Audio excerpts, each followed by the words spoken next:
Previously on Lostoria Lé. Oranges and yellows and browns in this beautiful cascading symphony of color. Welcome, everyone, to the city of Shieldfell. Oh yeah. None other than a Fearbolt. A female Fearbolt. Oh my god! Yes, Jessie Lockley, could you please introduce yourself and what you look like? What? No way. Wait, what? Shut up! No, you're fucking. Are you going to ask me for my name, or am I just going to walk away? Yeah, what's your name? I'm Rio, by the way. Sorry about that. The traditional customs are in your place, but I want that one. So. And the shield shatters. No! Oh my god! This is the second time, Feyre, in your life that you have seen your father turn into a dragon. What? What? Shut up. What? Fuck. And now out of your mouth comes a voice that is not yours. I'm afraid I haven't really made myself known before. My name is Adam. When that shield broke, I realized I didn't want this to go away. And I don't think you want it to go away either, so please come back. You just used your magic to save her. I guess the only way it can be said is this. The Tirnanog is alive. That much is known. Lostoria Lé, Episode 4, presented by David Purkey Studios. Starring Loganne Digma, Crystal Lee, Jacki Gorton, and stellarfairie. Rio, you're laying in your bed in your selected room of fire hours after the citywide conflict. And honestly, it's hard to sleep. And it's not necessarily because of the different district companies of the city rushing through Shieldfell, restoring order and dealing with the remnants of a rapidly retreating army. Lorland's army is retreating. In fact, by your group's best deduction, Lorland's army retreated mere moments after Lorland himself teleported away. Odd, right? Something to add to the pile of questions swirling in your brain. That brain that tries so goddamn hard not to care. What is Rio actively attempting to not care about in this moment? Honestly, the thing Rio is probably trying to not care about right now is the fact that there's a multiverse of Rios, Feyres, and all the others, because that is just absolutely blowing her mind. So she's just trying her best to get her mind off of that, because it's impossible, right? Like, there's no way that could ever be a thing, but somehow it's a thing. As you're sitting there laying in bed, just it's one of the most exhausting things in the world is trying as desperately as possible not to think. But even though you're exhausted, you can't sleep because so much has happened over the last several hours, and we're actually going to flash back to when you all were under the spring known as the Leaf Drop Pool, finishing your scry on the plethora of Feyres around this world. This is actually going to transition into a bit of a skill challenge, because so the other Sally explains to all of you that you have mere moments before you cross the capstone threshold. You guys have never heard of the capstone threshold, but she uses that term several times in her explanation. By request, Jessie separates your parties into two different halves of the room so that you can face away from each other and look, use your sight without injuring each other, but you can't turn around, you can't look at each other. Otherwise, several of you are already very close to unconsciousness. And none of you have ever heard what a capstone threshold is, but from the little Sally explains to you in her hurried movements, it severely limits the time copies may be in the presence of each other. So they're preparing to teleport out to wherever they need to go, and because of that capstone threshold, each of you only have time for one question to your copies. Who wants to ask their question first? Oh man, come on. One of y'all can go first. I have a list. I gotta pick which one I want to ask. I gotta think up a question to ask. Yeah, same. I've got my question ready to go. So Sally immediately looks to the other Sally as she's done explaining what a capstone threshold is and says, "Wait, the rose, how do I make another one? Or do you have more?" Well, first let me clarify. Do you actually turn around and look at her, or are you looking away, but metaphorically looking at her? Oh, yeah, no, not looking at her. Forgot about the eyes closed part. Yeah, no, just directing my question at her. Yeah. Yep. Roll a persuasion check. And I am going to give you advantage on this. Ooh. 25. Oh, I thought you were going to say nat 20 for a second. I was like, we just started. That would have been hilarious. I think I wouldn't be surprised if I'm fresh out of those after the last session. Yeah. That was everything. So 25's quite good. I don't think you get a verbal answer.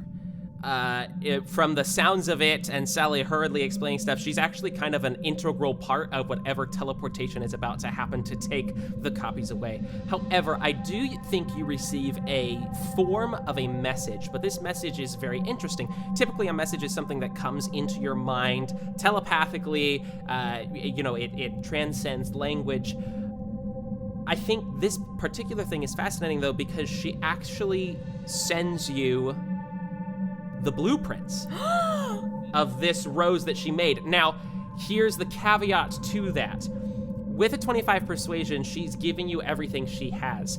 Some of those things, though, Sally, some of those components with this complicated ritual you've never seen before and are going to absolutely require practice. But with a 25, she's absolutely giving this to you 100%, no conditionals, no blockades of information. So you have the physical knowledge of how to make more roses of revivification. Yes. Thank you. You're welcome. As she's in the middle of moving and all sorts of hustling and bustling. Who else wants to ask their question? And Jessie, that does include you. If you have a question you want to pose to the copies, you absolutely may. You get one. I have a question. Why this dimension, world? Why this place? Why do you keep coming back to our plane of existence to help us, of all versions of us? That's a good question. My God. The other Feyre jumps in. Here's the thing that gets really complicated really fast. We're all on the same plane of existence right now. Every single copy is on this prime material plane. We're all... Yes, we're all existing together on the same universe, which is quite large. Plain and simple, you were the first one we found. Found? Were you looking for other versions of us for some reason? No. Sally tried to scry on me just as a normal, that we were on a different mission entirely, and she tried to scry on me and accidentally scried on many, many different Feyres. And that's how we figured out something was wrong, and we found you first. So you happened to find us, and you swooped in and saved us from Lorland's phylactery by chance? Wait, did she ever scry on you before, or was that the first time she ever scried on you? That was the first time. We have to go. Unfortunately. Oh, right. Feyre, you're out of questions. I ain't out of questions, damn it. And it is up to Rio and Roxie and Jessie moments before this teleportation takes effect. Roxie has a question. Roxie turns to the other Roxie. Metaphorically. Metaphorically. Yeah, like, but like directing towards them. Those visions that we saw, those lives that we saw, are they really your lives? If they were, how did you end up like this, doing this? Fighting Lorland like this? The other Roxie lets out a little laugh, and we barely know who that guy is. We're just trying to figure all this out. And I assume you're talking about the visions. So, from the little we've understood from our research, and we're trying really hard, we're trying so hard. From the little we've understood of our research, dreams are essentially the brain trying to relive and essentially make sense of the world around us. But in our dreams, we are all sharing one mind, and so we are sharing and seeing distorted pictures from each of our perspectives. So I don't know what you've seen, but we are seeing different versions of ourselves. So it could be anybody at this point. It could be the future or current? Is that what you mean? That's our best guess. That's interesting. Rio. Why exactly are you guys doing all this? Did something really big and bad happen where you have to jump through different dimensions or whatever? Like, is everything in your world okay? I don't think you understand. Your world is our world. We're not transferring planes or dimensions. We're going home. And that home, you could walk there. That makes no sense, though. How could there be multiple of us in the same place and time? That doesn't make sense. It's not possible. Fucking right? Crazy, right? Fucking crazy. Fucking crazy. Fucking crazy. All the Rios really are the same. Hell yeah. Jesse, as they are about to light this spark and take off, you're the only one that can actually see both parties. I want you to roll an insight check, Jesse. 20. Not natural. With a 20 insight check. And this is a little existential, but what if you were to, let's say, we're around the 20s range, okay? If we were to suddenly, as people, find younger versions of ourselves who were just starting to experience the terrible traumas that come with adulthood and the victories and the joys, and we sensed that those younger versions were about to be attacked, what would we do? And what would motivate us to protect them? I think with a 20 insight check, you perhaps pick up the most important information of all, of why are these copies here now? And I think what you're picking up is it really boils down to, sure, there's life-altering consequences of this magical discovery. This should not be happening and needs to be resolved. But at the end of the day, the strongest motivation is going to be a human gut instinct. And I think you figure out, sure, they're trying to save the world, sure, they're trying to figure out what's wrong with the world, but maybe at the end of the day, this is an opportunity for the copies to protect their younger selves from experiencing things that they already have. And it's at this moment that they teleport away. Lost to not a different dimension as you all thought, but somewhere that you could travel to on this plane of existence. We flash back now. You catch us all up to speed to that moment that Rio is trying unsuccessfully to go to sleep. You all climb and swim out of the leaf drop pool, back out, hearing the sounds of the end of the battle, the end of this conflict. It's moments later as this conflict is dissipating that a large red dragon lands in the center of town at the leaf drop pool and transforms into a protective father. Are all of you all right? Are you all right? Are you hurt? That's the first question you want to ask him. Are you okay? That is my first question. Everyone shut up. Everyone shut up. We're getting somewhere with this. Everyone shut up. Are you okay? She's working up to it. I'm fine. Great. And then I lightly punch him in the arm. Aww. Wow. Okay, you punch him and like it's muscular, it's lean, but there's roll a perception check. He's made of scales. Oh god. Does she feel the scales? That's an 18.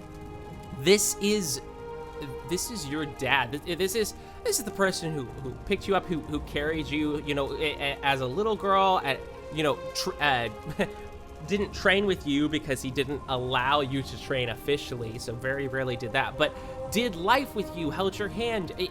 This is the skin of a half-elf. There's no scales, there's no anything.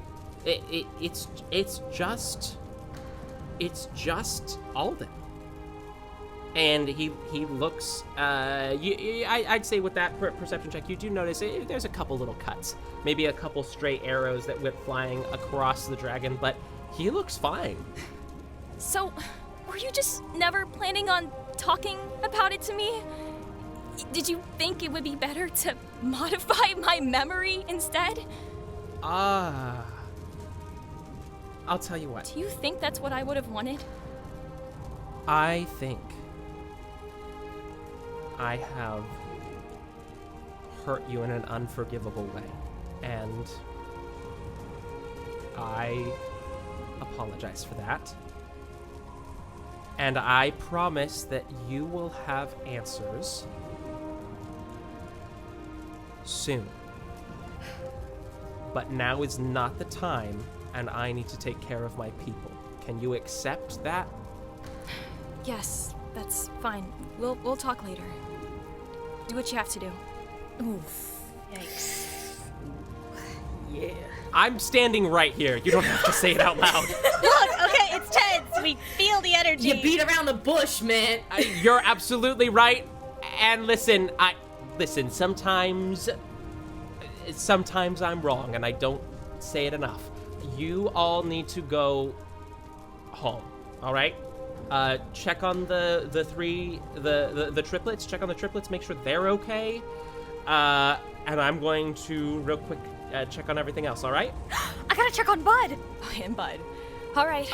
As you say, and Bud, you turn around. Bud's standing next to you guys. He followed you guys to the pool and has just been standing here, and is a little bit confused. But as you all look around, he's standing right behind Roxie, just looking around in like a protector mode. Oh my god, Bud's stealth modifier's insane. Rio looks up at him. The fuck you come from? I turn around and face Bud.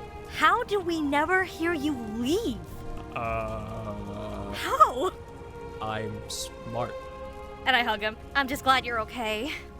He gives you the most gentle hug for such a large creature, and awkwardly pats the top of your head.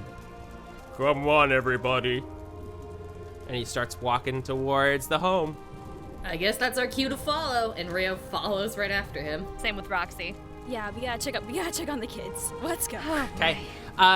We're gonna flash forward a little bit. You guys are back in the home. The triplets. Are you okay, sis?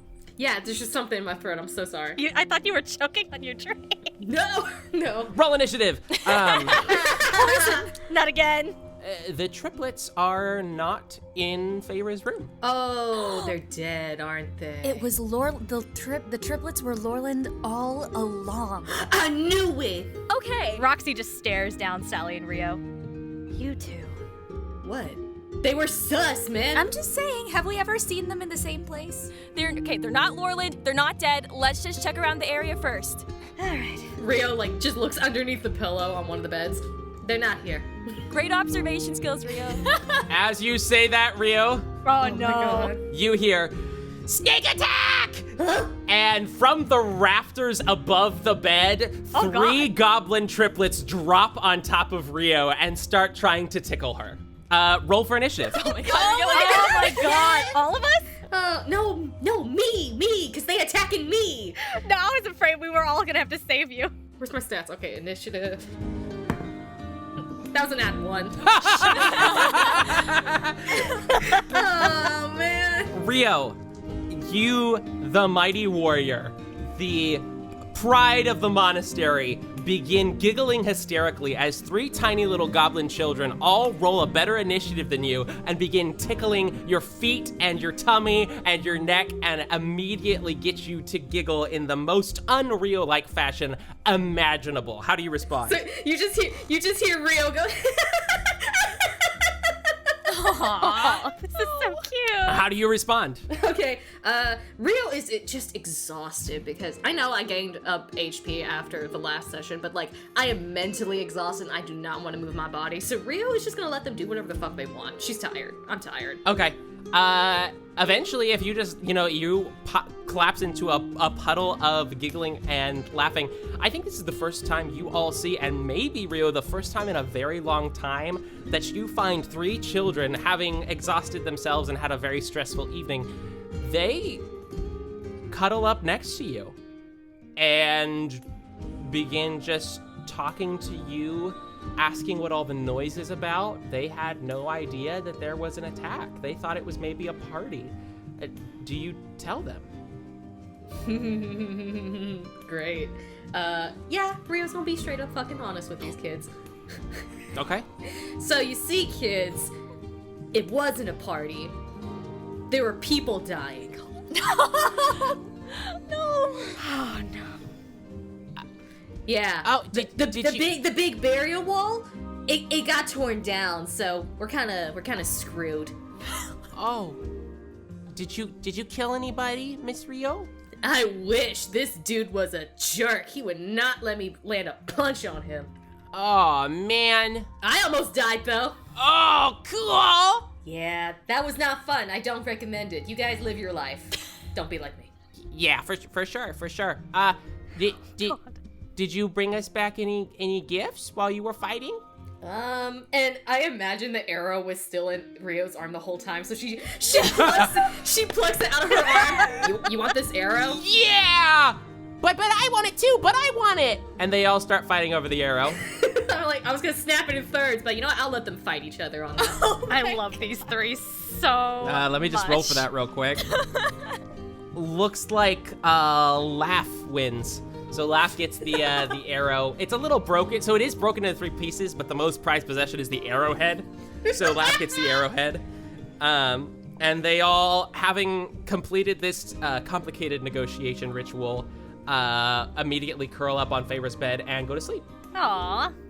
We'll continue to fast forward to where I imagine. Let me put the question to you guys. Do you go to sleep right away or try to? Do you follow Feyre's dad's suggestion, Alden's suggestion, and try to get some rest? Or do you stay up and try to talk about this and try to figure out some stuff? I say rest, please. We learned our lesson, David. We're gonna rest. We'll talk in the morning. Yeah, we're gonna rest. Excellent. We'll go have breakfast. We'll go eat breakfast and then talk about it. Okay. You all head to bed then. You all move to the different guest rooms and attempt. We are now caught up to that moment we began where Rio is tossing and turning in the fire room, attempting to sleep and really struggling, and her mind racing a mile a minute. Sally. Mm-hmm. You're exhausted, emotionally, physically, but, well, even when you get to sleep, sleep's a little bit restless. And mostly because it's such a vivid dream. You kind of expected when you went to sleep that you might dream about other Sallys.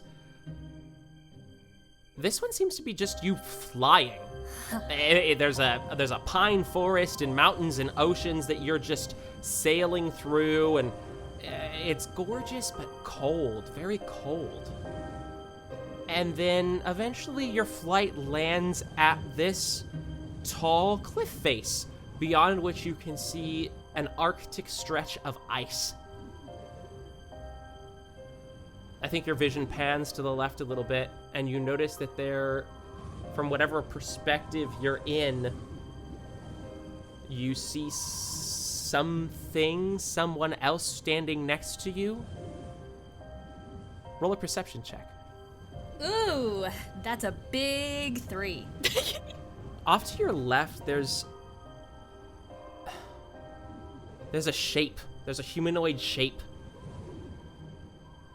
And it looks, man, with a 3, it's so hard to tell. And you're not really focused on that. The light is reflecting off of the ice at sunset. Off to your right, you now notice it turning from the left to the right, that there's a little bit of a puddle from some melted ice and some clear water there, and you begin to walk over towards it. And you look in,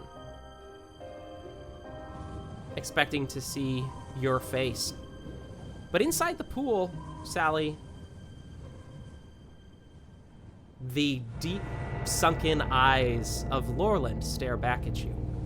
Oh no. And you feel yourself speaking, but it's Lorland's voice that comes out of your mouth as he's talking to you through the pool. Well, hello, Sally dear. Oh my god, I'm hideous! Your paltry attempts at jokes are rather amusing at this time when so many of your friends and loved ones are just dying to meet you. And your vision turns as you look back where you were looking at the humanoid figure. They were so twisted and broken and reshaped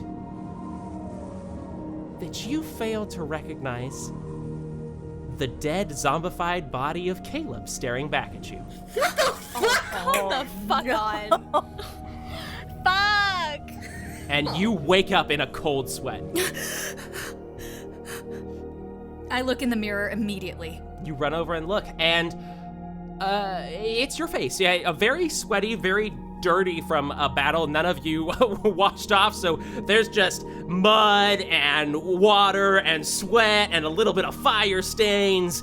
And Fire stains? I think from the fire, burn marks. Fire stains are burn marks. Got Sure, it. Fire totally. stains. Oh, got it. Yes. Feet prints, fire stains. How about you take that attitude and shove it up your butt? All right. So. Don't anger God. Yeah, don't anger me, because as you're finishing looking at the mirror, there is a tiny detail that you do notice as black veins in your eyes are just finishing receding. What? Roll a perception check. Dirty one. Yeah. Yeah. Shit. Nah, there's nobody in the room. You're good.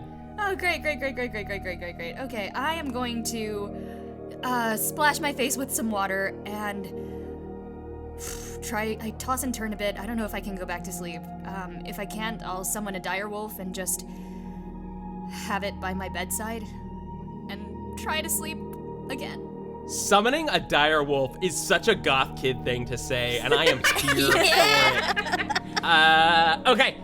For the purposes of brevity here, you all wake up just fine. So you may all mark off your long rest. Now, Yay! Finally! Our spell slots! yes, you are back. You have your spell slots. Most importantly, you have your hit points. Some of you were really struggling in that department. We are about to transition to a bit of an overview before we dial into some details that I want to get into. But we do have one more scene to catch before we get there. Ooh. Feyre, you have restless sleep the same as everyone else, and I mean, that makes sense. You wake up well, let me ask you, do you wake up in your bed, or would you have gone to, like, your dad's room since the kiddos, the three triplets are staying in your bed? Where would you have slept? I probably would have slept with the kiddos, honestly. Okay, so you're curled up with three tiny goblin children.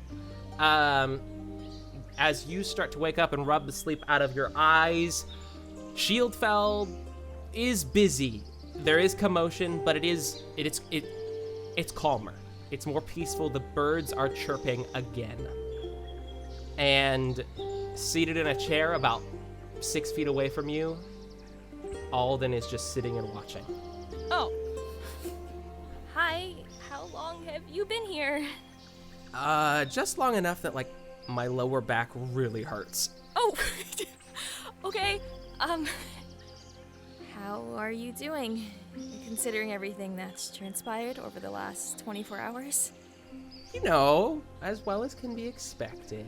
I felt pretty guilty about how I've treated a certain daughter. Okay. Feel pretty guilty about how I've allowed an attack on my home. That's just a couple things. Oh my god. Okay, first of all, I'm sorry for blowing up on you yesterday. It was... No. Well, let me finish. Okay. I'm still upset, of course, and you do owe me an explanation, but I understand that you wanted to teach me to not let my actions be led by anger, which, I understand, but using a spell on me to help me learn that, that wasn't the way to go about it. I don't want to interrupt. Are you done? You may go. Great. Okay, so again, I apologize. Sometimes parents try to protect their children, and in doing so, they protect them into pain. And I was wrong. My motivation was, I believe, to be good, but that does not forgive the pain I caused you and the deception. You are fully turning into an adult and deserve the truth, and I'm going to do the best I can in the days ahead to share that with you. Your mother didn't teach me to communicate with you this way. Sorry isn't enough. But I love you. You are terrible at apologies, but I love you too. I walk up to him and I give him a hug. He gives you a big hug back. So, how are you able to do this? Are you a druid, or? First off, I'm definitely not crying. It's you, not me. Second off, okay, so this gets really complicated really fast. All right, I cannot. No, I am not a druid. Okay. I am not able. No, let me try again. Oh, I don't tell anybody this. Okay, this is such a secret on how this works, by the way. So, really choose carefully who you tell, all right? Yes, of course, of course. I am not a dragon. Okay. I am a half-elf, normal half-elf. Mm-hmm. Maybe I should just show you. And on his right hand, which is empty, he reaches it out, palm down, and concentrates with his left hand over his right. And you watch this golden red light emanate between his hands for about a minute. And at the end of that, which you see on the ring finger of his right hand, is a large golden and red ring. And he holds it out to you. This was given to me by my father, and is one of the ways how I protect Shieldfell. Or... Go ahead. Yes, I'm sure you have lots of questions. Or whoever is the protector of Shieldfell at the time. This ring allows me to take on the abilities of a red dragon. That's incredible. It's passed down from generation to generation?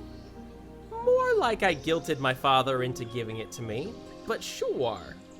How did our family come across an artifact like this? Oh boy. Wow. Well. Are we supposed to have this? Did we steal this, Father? The family dark secret. Colonization! That's a big question. Whose family does this really belong to? From, Dad? Technically, I don't know. I can't imagine that my father made it. Where he's from is Okay, so it's called the... It's a pocket of the Feywild, and it's called the Greywater Sanctuary. And they are known for protecting mighty magical artifacts.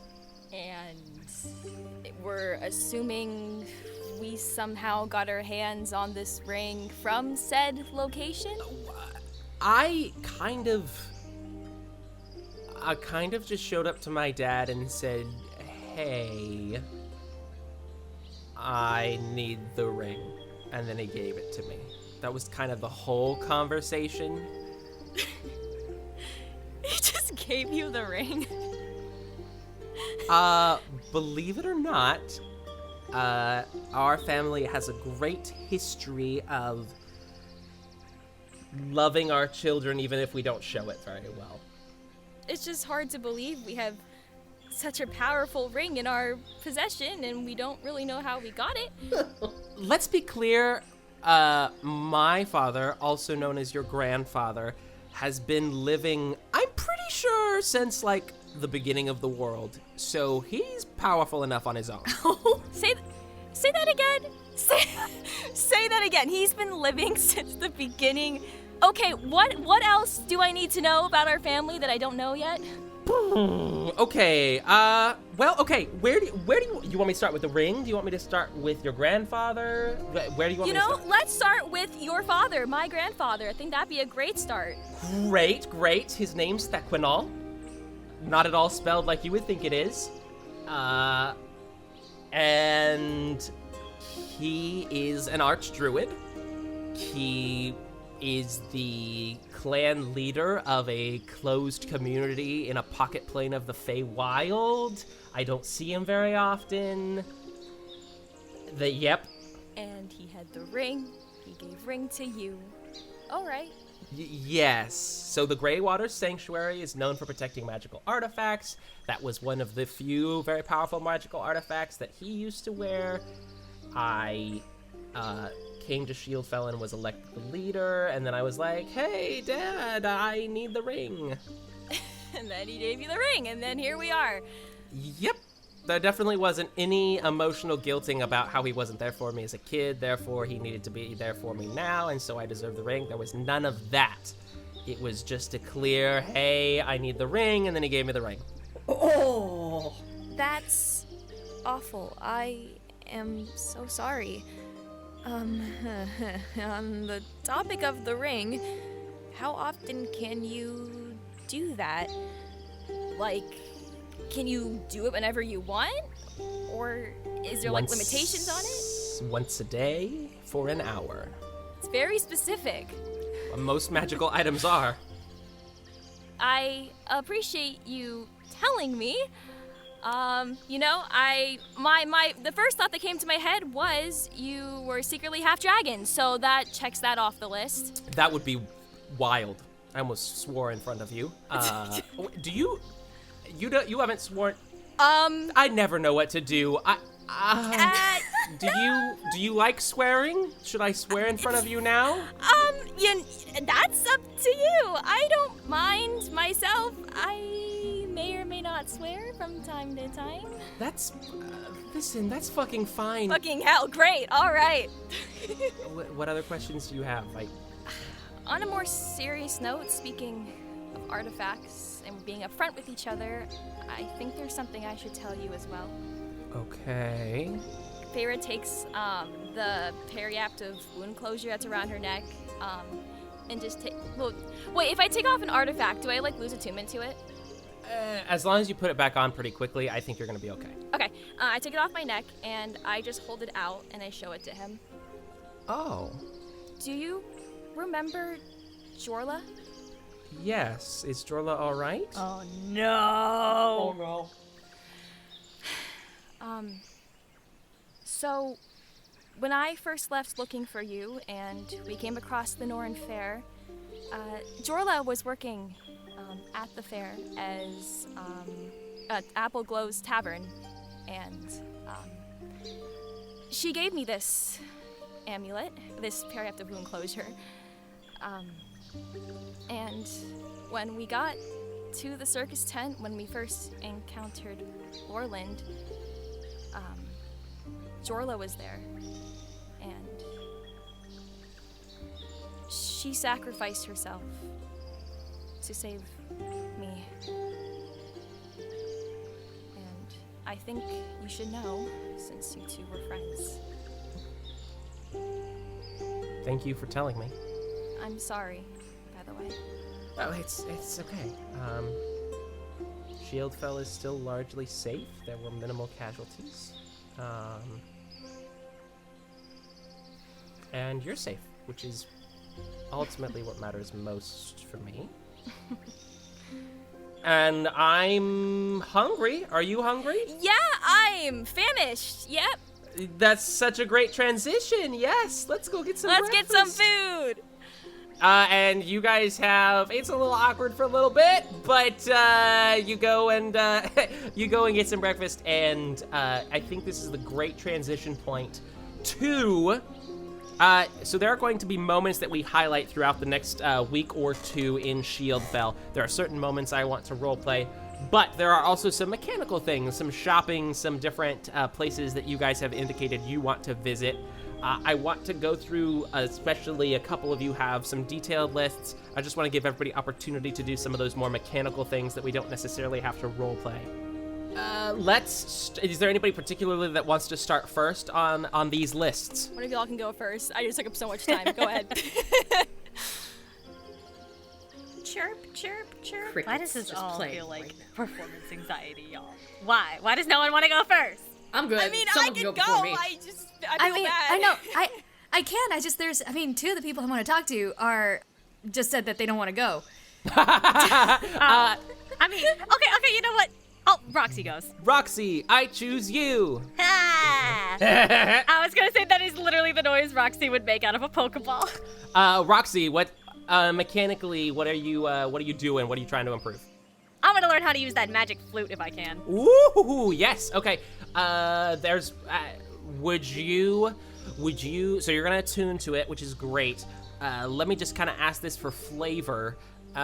Would you practice it in a public place or a private place? Let me ask you, if I did it in a public place, would that affect anything? You'd probably Insight get check. some more people. Yeah, inside the DM. You'd probably get some more people to know your name around. Maybe spread your label a little bit if that's something that Roxy's looking. All right, Matt, we're doing it in public then. Yeah. Okay, so you probably there's certain times that are dead between classes in that public teaching place. You probably just set up a little corner there. You can go around the streets. It's whatever you prefer to do. But this magical flute is supremely made. It's superbly and supremely made.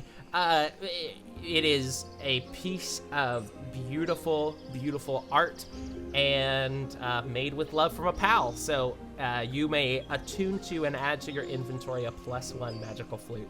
Hell yeah! Let's just jump to Sally. Your list wasn't super long, Roxy, so let's jump to Sally and what you got going on. We might skip some of the roleplay stuff or lean into that a little bit more as we go. Okay, just the mechanical. Yeah, let's focus mostly on the mechanical to kick us off here. Absolutely can do. Sally would really love to get some armor because we were on the front lines of a whole ass battle and we were shot at. And I also just saw the biggest, most honkin' crazy magical shield ever in my entire life shattered before my eyes. So Sally isn't feeling super confident in magical shielding at the moment. So she's Sure. probably gonna look for some nice, sturdy armor. Okay, go ahead and roll me an investigation check. And I'm gonna tell you, you want anything 15 or above would be supremely helpful for you. Okay, investigation? Yes. Here we go. 3. Ooh! Wow, we weren't kidding about those low That was rolls like a for this session, huh? complete Uh-huh. 180 from last session. I don't think I've gotten anything. Let me ask you. I don't think you've got anything higher than a 3, Oh wait, no, bro. there was the first roll of the night, which was That's true. It was pretty high, but that was it. It's So- okay. That's the one that counted. here's what I'll say. What's your armor class at now, and what armor are you wearing? Currently, my armor class is 13, and I am not wearing any armor. I see. Okay, so we'll get you some basic leather armor, which I think is going to give you a little bit of a boost there. It's 11. I have leather armor. I also have leather armor. And mine is at a 14. Basic leather armor. Yay. Well, yes, go ahead and add basic leather armor. I think that's going to add +1 to your armor class because it correct. Okay. So, you were probably hoping for something a little bit sturdier. The trade-off here, while you do get this nice little leather armor, which is okay, you do not have to pay for it. Oh. You're recognized in town as a guest of Alden, and that carries some big weight, so you're not getting something super expensive. This is pretty standard, pretty easy to make. They're giving to you for free, so. Oh, that's nice. Thank you. What else you got? Cool. I think the only other thing I wanted to check out was, maybe those enhanced magical focuses? Of course. Go ahead and roll an investigation check on that as well. Okie dokie, please. Better? 18 total. Excellent. Okay. I think largely, you find a bunch of stuff that is very nature-based. Staves and wands and even some spellcasting focuses that are like little different flowers and things like that. I will say that upon seeing kind of your aesthetic, with an 18, you're given 2 different options. You could probably even find a rose that could be enchanted to be your arcane focus to get a +1 on some magical things. Or, seeing your aesthetic, the individual that you're chatting with offers to take the skull of a wild animal and turn it into your magic focus. That would be +1. You will have to pay for that because that's a little bit more expensive. You probably won't get it for a couple weeks. What would you prefer? The rose or the skull of a dead animal? Oh my god, how does one choose that kind of thing? Jesus. What kind of wild animal? That's gonna be the deciding factor. They show you kind of the few options they have. They have a raven. They have some sort of forest cat that was attacking some chickens there. They've got a little rat. Zorbo. Zorbo, no! No! I'm gonna die. No. Well, okay. I am torn between the raven and the rose. It's a fucking great book title. What? Oh, it is a really good book title. What color is the rose? Red. I'm gonna rollies it. This one's this one's for the okay, the rose got a 13 and the raven skull got a 9. Okay, so it's the red rose. Okay. You take a red rose and it's going to be enchanted. Go ahead and just for the price of things, give me a general persuasion check. Something like this would typically be very, very expensive. We'll see how much of a discount you get because of your relationship with the leader of the community. Persuasion is 13. 13, okay.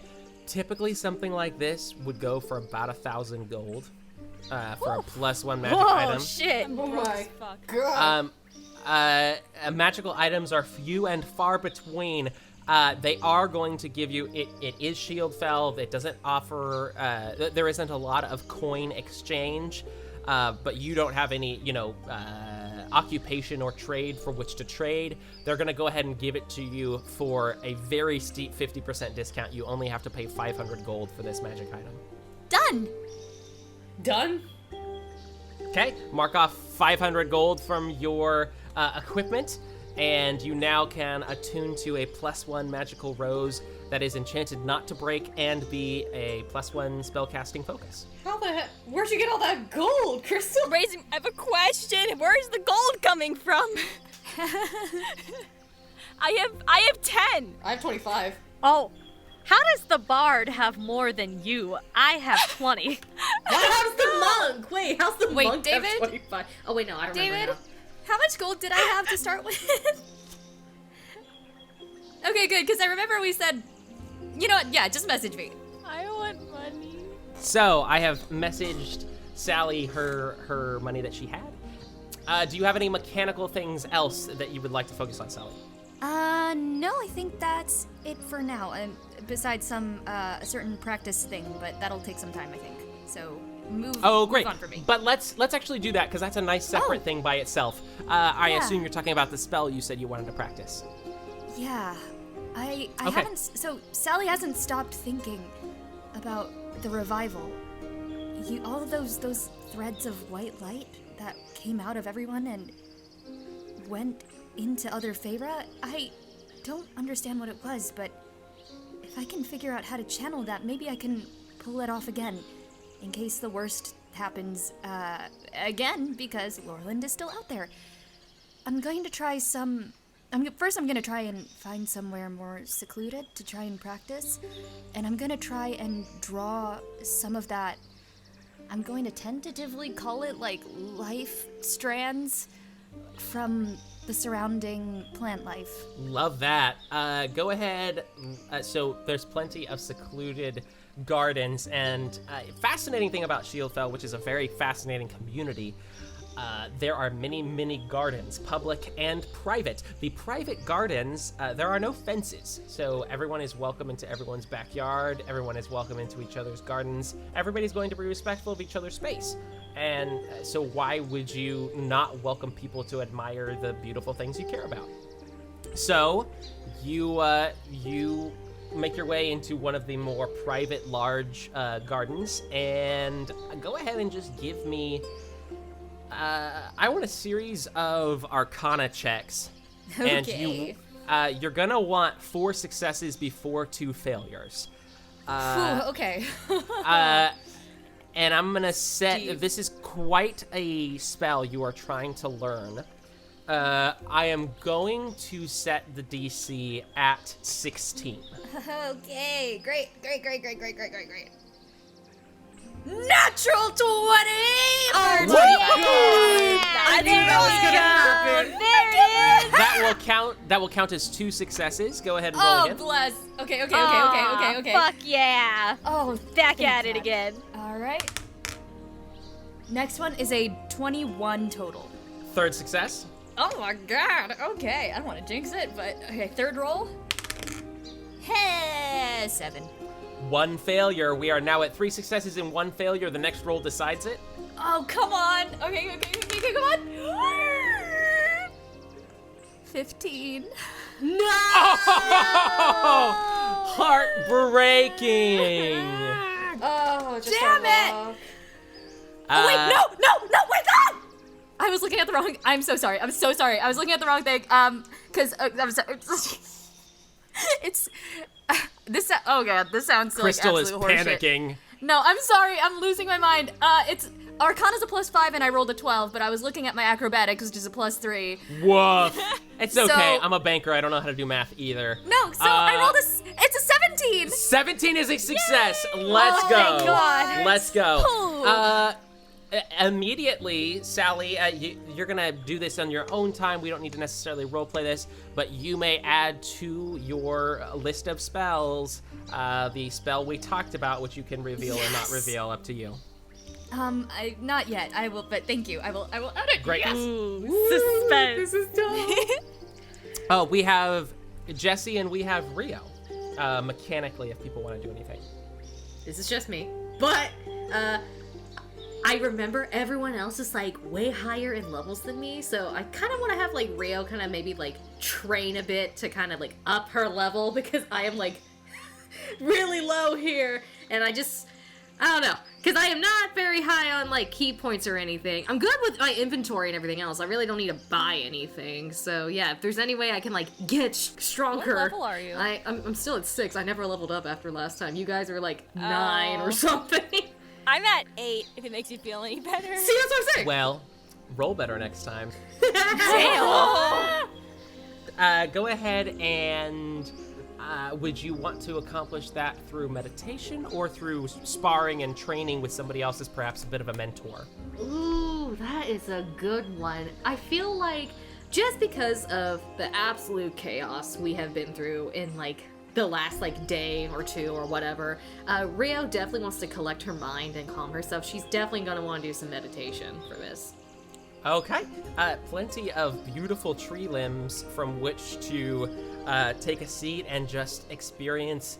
Some would say that the recurring sound of the ocean or just almost complete silence is best for meditation. And in some cases, I would definitely agree. However, I don't think there is a more calming or beautiful sound than the sound of laughter, peace, and happiness. And Shieldfell is absolutely full of that ambiance.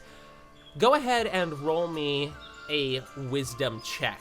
And this is going to... I'm going to do the same thing I just did for Sally. I'm going to make an exception here. Typically, leveling up gets pretty difficult pretty quickly. You guys are almost to that point where it will be for reasons. I will allow the same type of check that Sally just got, but for you, this is going to be wisdom checks, DC 16, 4 successes before 2 failures, to convince the world that you're ready to level up to level 7. That would be 18 for the first one. Oh, wait, no, I didn't add the modifier. That's 21. I'm so sorry. 1 success. 19. 2 successes. Okay. 21 again. 3 successes. 20. Dirty 20. Woo! Mechanically isn't going to make a huge difference today. I don't anticipate a ton of combat, but if in some downtime you want to start leveling up, you are now at level 7. As part of that, though, let me just... During one of the times that you are just really focusing on meditating and really have established a lovely peace and relaxation, you receive suddenly a message spell. Hello, is this Rio Styx? Hi, this is Nancy, a tax collector from the monastery. We understand you're on some kind of trip, but we need you to file your taxes. Oh my god. Nancy from the monastery. What the fuck is this? Taxes? Are you fucking kidding me? Pay your taxes, Rio or Rio Styx. Rio, are you behind on your taxes? Hell no. Oh god, you broke bitch. No, I'm pretty well off. Now, roll an insight check, Rio. Where's my insight? Okay, there it is. Ooh, good modifier. Come on, baby. Don't disappoint Oh me. god. Natural 20. Natural 20. No. So you are inciting yourself with this insight check.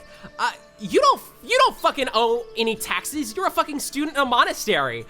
What the fuck is this Nancy on about? You don't owe any taxes. What the fuck is this? I do not owe anybody any fucking cash. There is no response. So, yeah, that honestly, that kind of ruins the vibe, and you have to go punch some stuff to get through it. But somebody named Nancy is evidently accusing you of tax fraud. So That is bullshit. Rio is so pissed now. anything else mechanically that you would like to accomplish? Other than that, nah, I think Rio's pretty fucking good now. I got nothing better to do. Feyre and Jessie, right? Are the two that are left mechanically? Yes. Let's round out with Feyre. Let's get Jessie next, if there's anything Jessie wants to accomplish. Mechanically, no. Does, Shieldfell have a, like a slum part? Oh, specifically no, but if you're looking for, like, some place to just go, like, be by yourself and meditate, I would probably just say, like, the edge of the forest near the shield, which, by the way, the shield has gone back up. That's a very interesting point. The shield went back up about an hour after the attack. So you would probably want to go into the forest near the edge of the shield if you wanted to be completely by yourself. Mm-hmm. Okay, I think then the only thing Jessie's gonna do is she'll head to, like, that edge of the forest area. And, I mean, she's been near the shield before, but she doesn't really remember it that much. So she's going to see if she can, like, I don't know, attack the shield to some extent, you know, to have a little bit of sparring just to get that anger out. Sure. Yeah, you absolutely do. You are able to punch the shield. You are not of elven lineage, so you cannot pass through either side of it. And you have some bloody knuckle sparring into a wall. And then end up by yourself. Feyre, rounding out our mechanical overview, what would you like to accomplish? Okay, same thing that Sally did. I need better armor. I mean, can I go higher? My AC's 14, but I feel like that's low. You can definitely go higher. What resources you perhaps are best set of all to have conversations with people? Do you talk to your dad about it? Do you just go try to find it on your own? What do you want to do? I'm sure Alden's busy right now doing Alden things. So I'm gonna look around to see if I can just find someone who's making some better armor than leather armor. Sure. Roll an investigation check with advantage because this is your home. Okay, come on. Let me use the new dice. That is shit. Okay. They're both shit. Okay. That is an 11. An 11. Woo! Yeah. Woo! Love that. Thanks. Yeah. Here's the thing. You are the daughter of the leader of this community. People want to provide stuff for you. Magic items are so exceedingly rare. The most, even for you, the most you're going to find, especially with an 11, is +1 enchanted leather. Are you wearing leather armor already? Yeah, just regular okay. armor. So the most you're gonna get with that type of investigation is you're gonna be able to have your leather armor enchanted. So you'll go up by 1 more shield class. Hey, that's 15. That's 1 better than 14. All right. And you do not have to pay for it. Bet. I'm broke anyways, so that's great. All right. What else?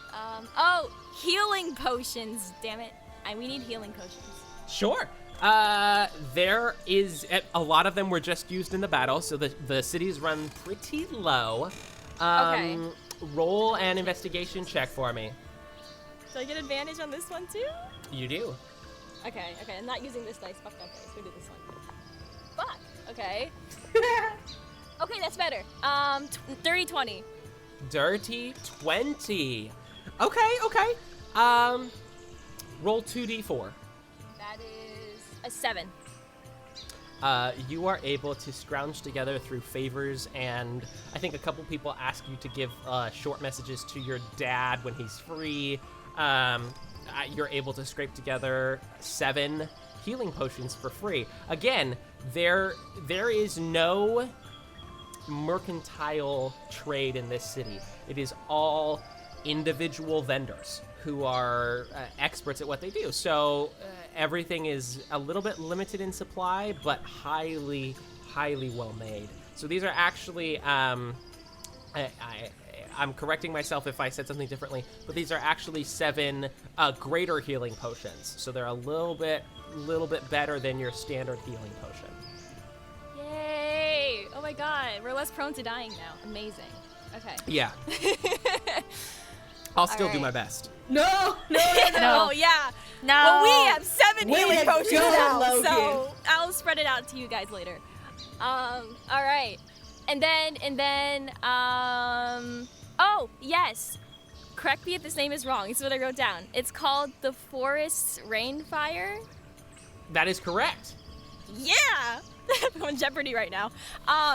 And I was wanting to get mage fire arrows, so instead of like using produce flame, I can just have arrows that automatically like have fire on them when I shoot them. Sure.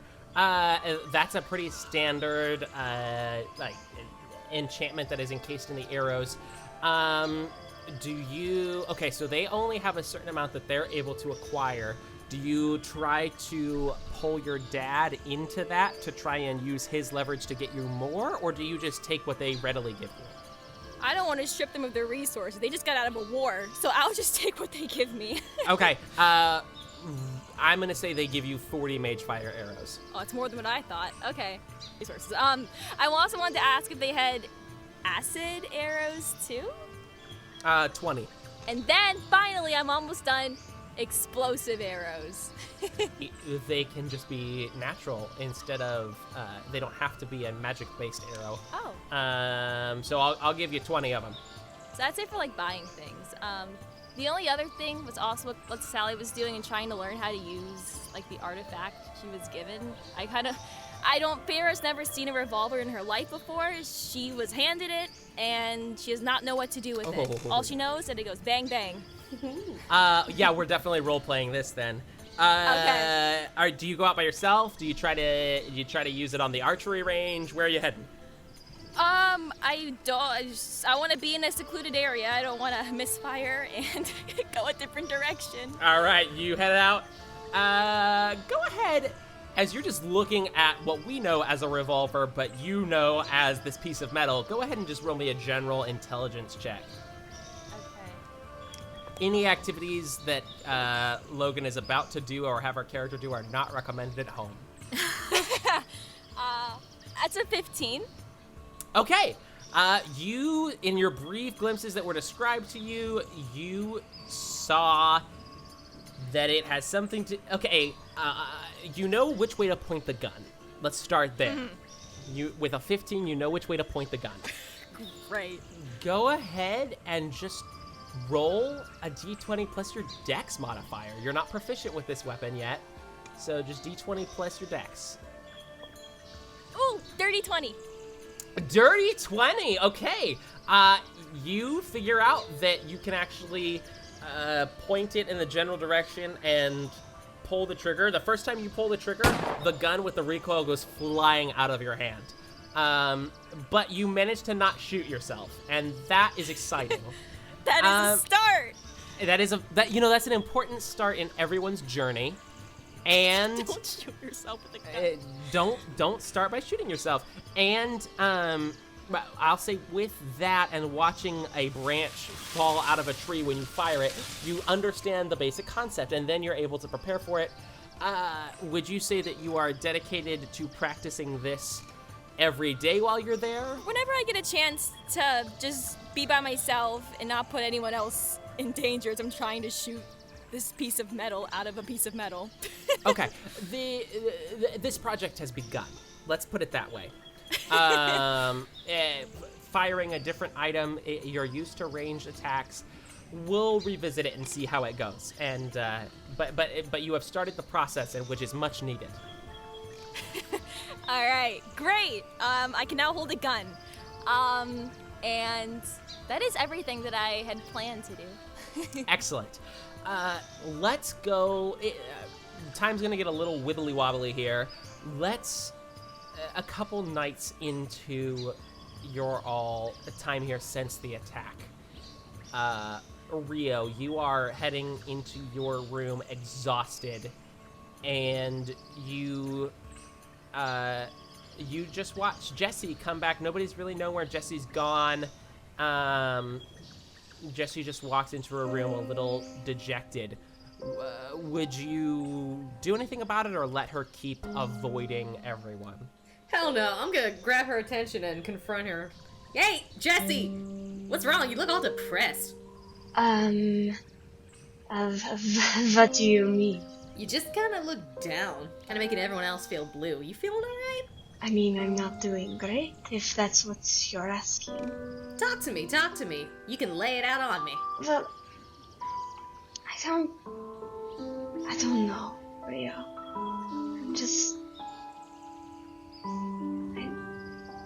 I don't know. I'm just tired.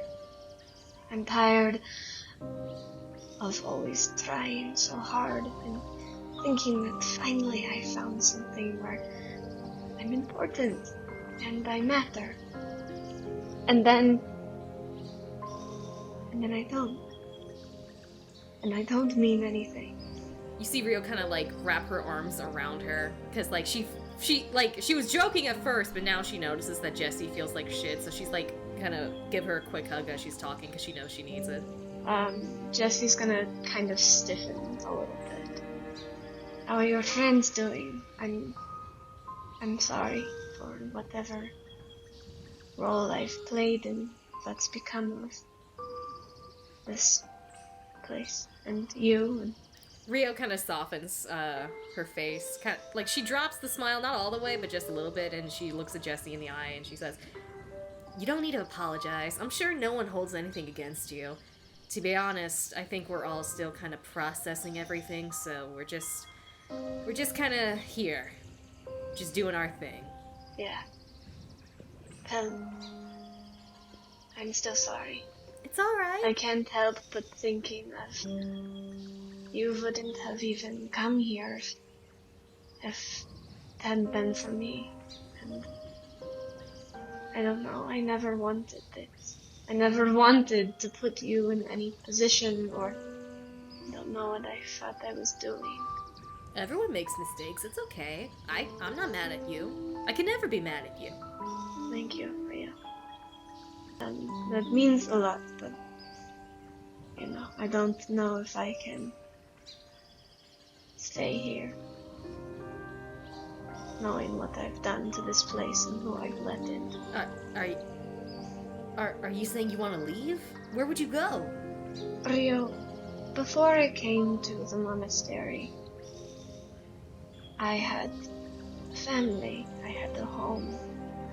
I had parents who loved me, and even if I can't remember what they looked like anymore, I remember the way they made me feel.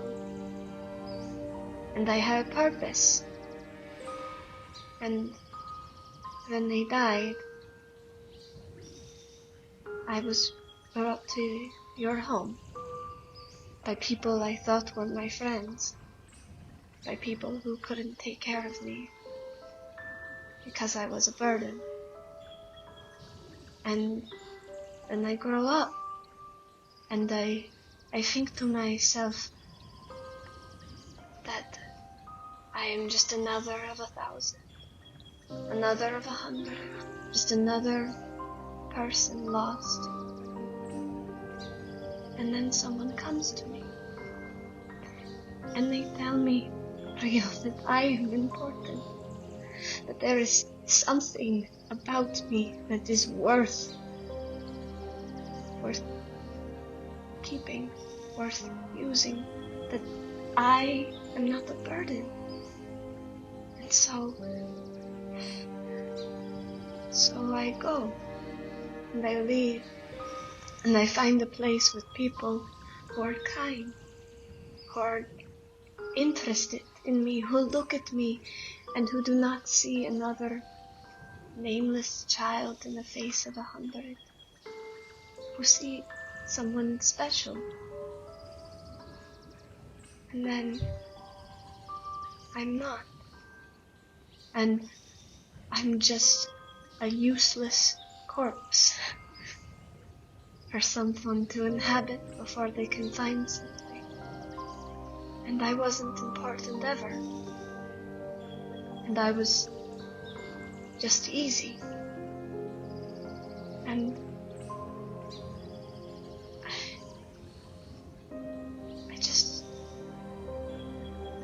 I just wanted to mean something. And I don't mean anything. Jessie. I'm sorry. I'm sorry for bringing you here. No. I don't know Don't what else. apologize. I have nowhere to go, and I can't stay here. I can't go back home. I have nothing. And I don't know. Jessie, it's okay. Do you want to stay with me? I can't ask that of you. I can't ask that of your friends. I am responsible for bringing something into this home, into this place, and I can't ask you. to keep... We can work it out together, whatever it is. I want to help you, Jessie. I'm worried now. I can't let you just go knowing that there's something going on and you're miserable. That's not who we are as monks. I gotta help you. I want to. I don't know if you can help me, but thank you. I mean, even you caring means the world to me. But of course. I don't know. I'll think about it. I don't know, but thank you, Rio. And if you do decide to go back to the Weeping Rock, like I said, they'll always take you back in. You're our family. And we're your family. Thank you. I give her like a big hug. Not like gonna hurt her, but just like a reassuring hug. Sure. And you're both monks, so you can take it. Yeah. Rio, roll me an insight check, Rio. All right, hang on, let me go back to my stats. Let's just see what my modifier is. Oh yeah, that's the good one. Okay. You said insight. Let's see what that is. 14. 14. Yeah. Jessie, roll. Your heart's pretty open right now. Is there any part of you that is trying to hide how you feel about Rio? Are you trying to keep any walls up? I feel like there's a part of her that's trying to hide, but at the same time, she's too tired. She doesn't have the strength to keep hiding in that way, so I mean, take that as you will. I will take that as a textbook disadvantage on a deception check. 21. There are complicated emotions here. And I think with Jessie in such a vulnerable place, everybody has that weird moment where there's a friendship line, and then there's maybe a something more, but that friendship line gets really hard to tell when it ends and something else is maybe there. Rio has never been the best at determining those types of lines. So I think the way we'll resolve that initially, and then you can decide how you react with it beyond there, is Rio has that moment of, is she appreciating me because I'm being her good friend right now, or is she appreciating me because and feeling guilty because she has stronger feelings than that? But then immediately there's a dismissal of, oh, but no, I'm just bad at reading situations. So do with that what you will. Oh my god. Damn, that's a tough choice. Okay. Am I able to am I able to actually like fully comprehend those feelings, or am I just like just too stupid to really understand it? I'm gonna leave this up to you. So okay. Here's what I'll say without stepping on your character. You're good. I feel like Rio does a lot of hiding that she actually understands the world pretty well. Yeah. I feel like Rio pushes the gruff and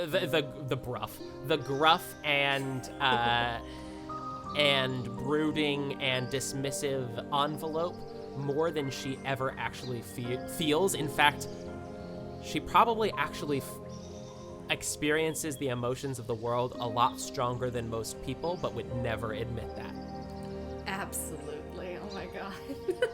So it's gonna be up to you. Okay. If you address it or not. Oh, that's so tough. You know what? I'm gonna do myself my own personal rollies to see if I do address her or not. So I'll say my DC's 15. 15 and above, I address it. Lower, I don't. So watch this, guys. And all the fans held their breath. Fucking Jessie's holding her breath. Ooh. That would be an 11.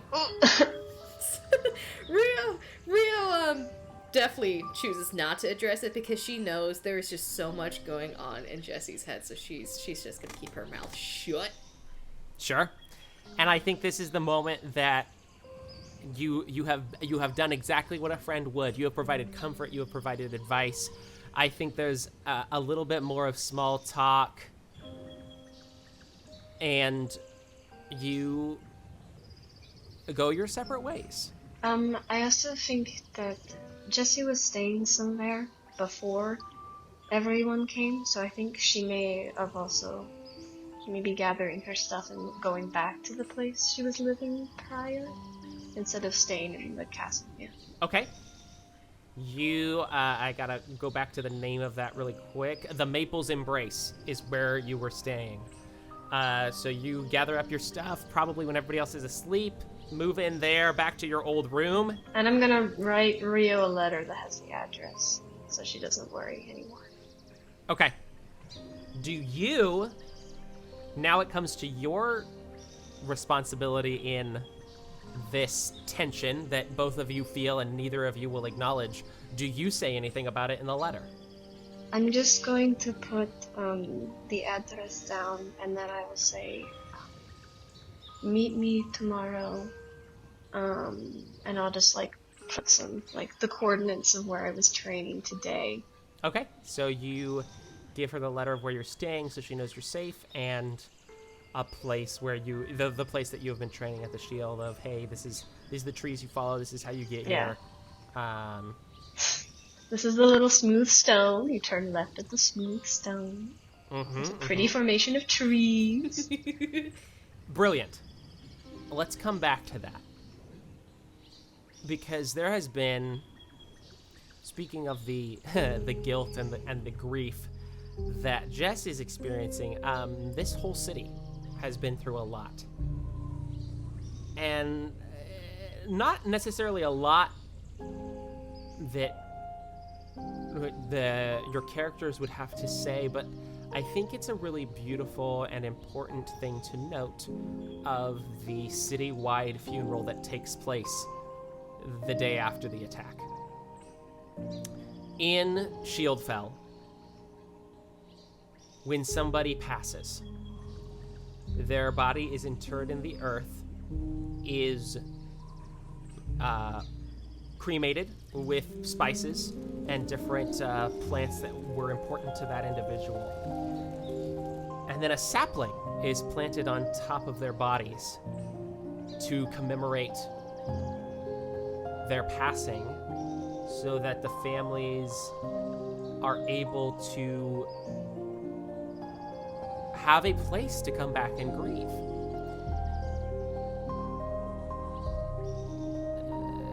Thankfully, the casualties weren't extremely high, but every life is precious, and there was a battle, a full-on battle that took place.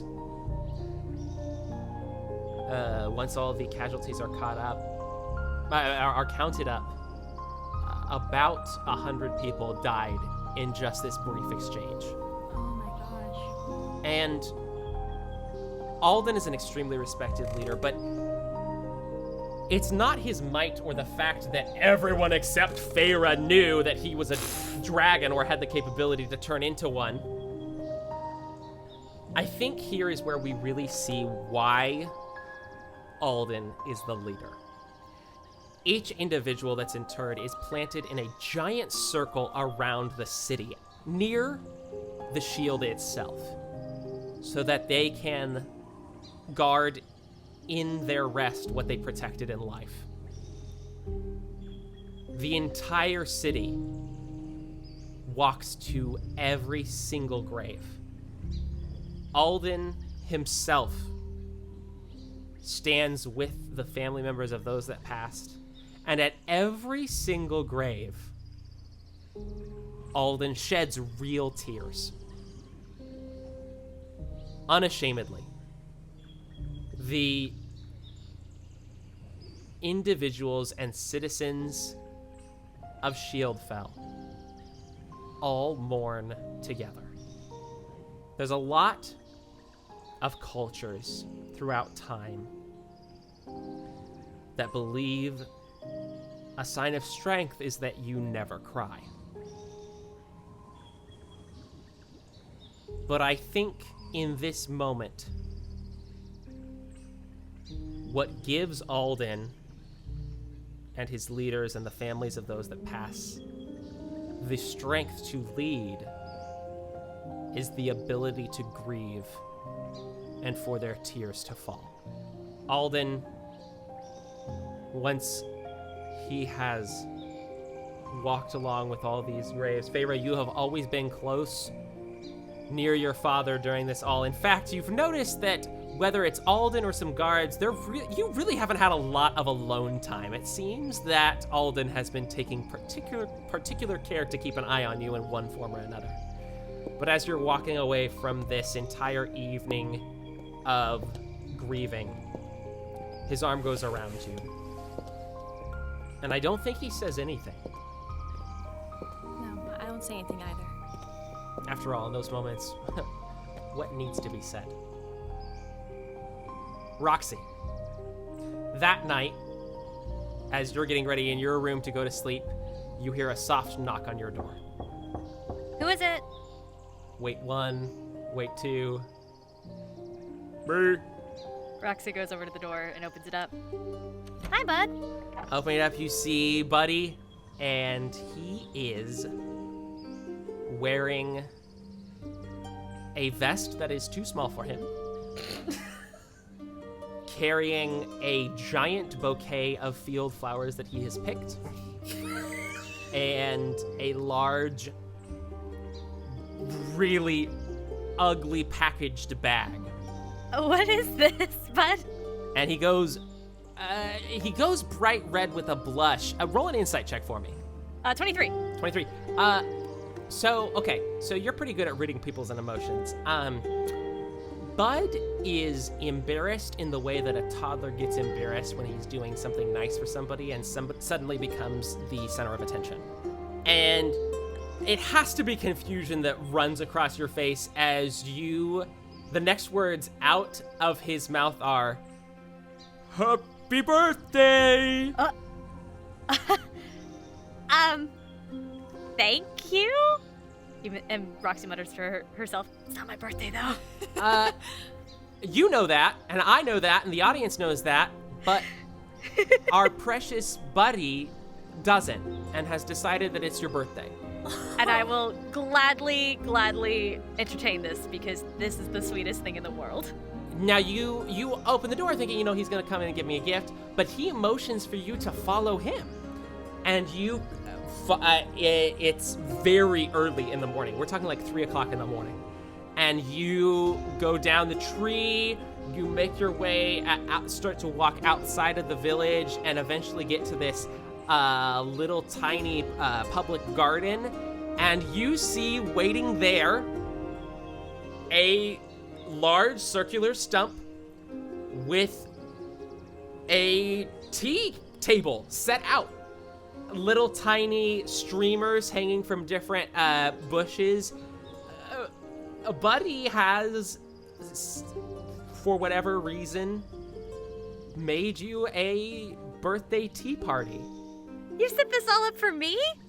Yeah, you've been sad and you should be happy. It's been stressful for a bit, but I appreciate this, bud. And thank you. Do you like tea?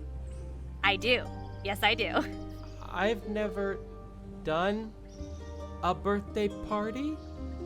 Do you open the gift first or second? Why don't we eat some snacks, and then I'll open your gift. How's that sound? Okay. And he gives this giant smile. You guys sit down, and the tea's cold. The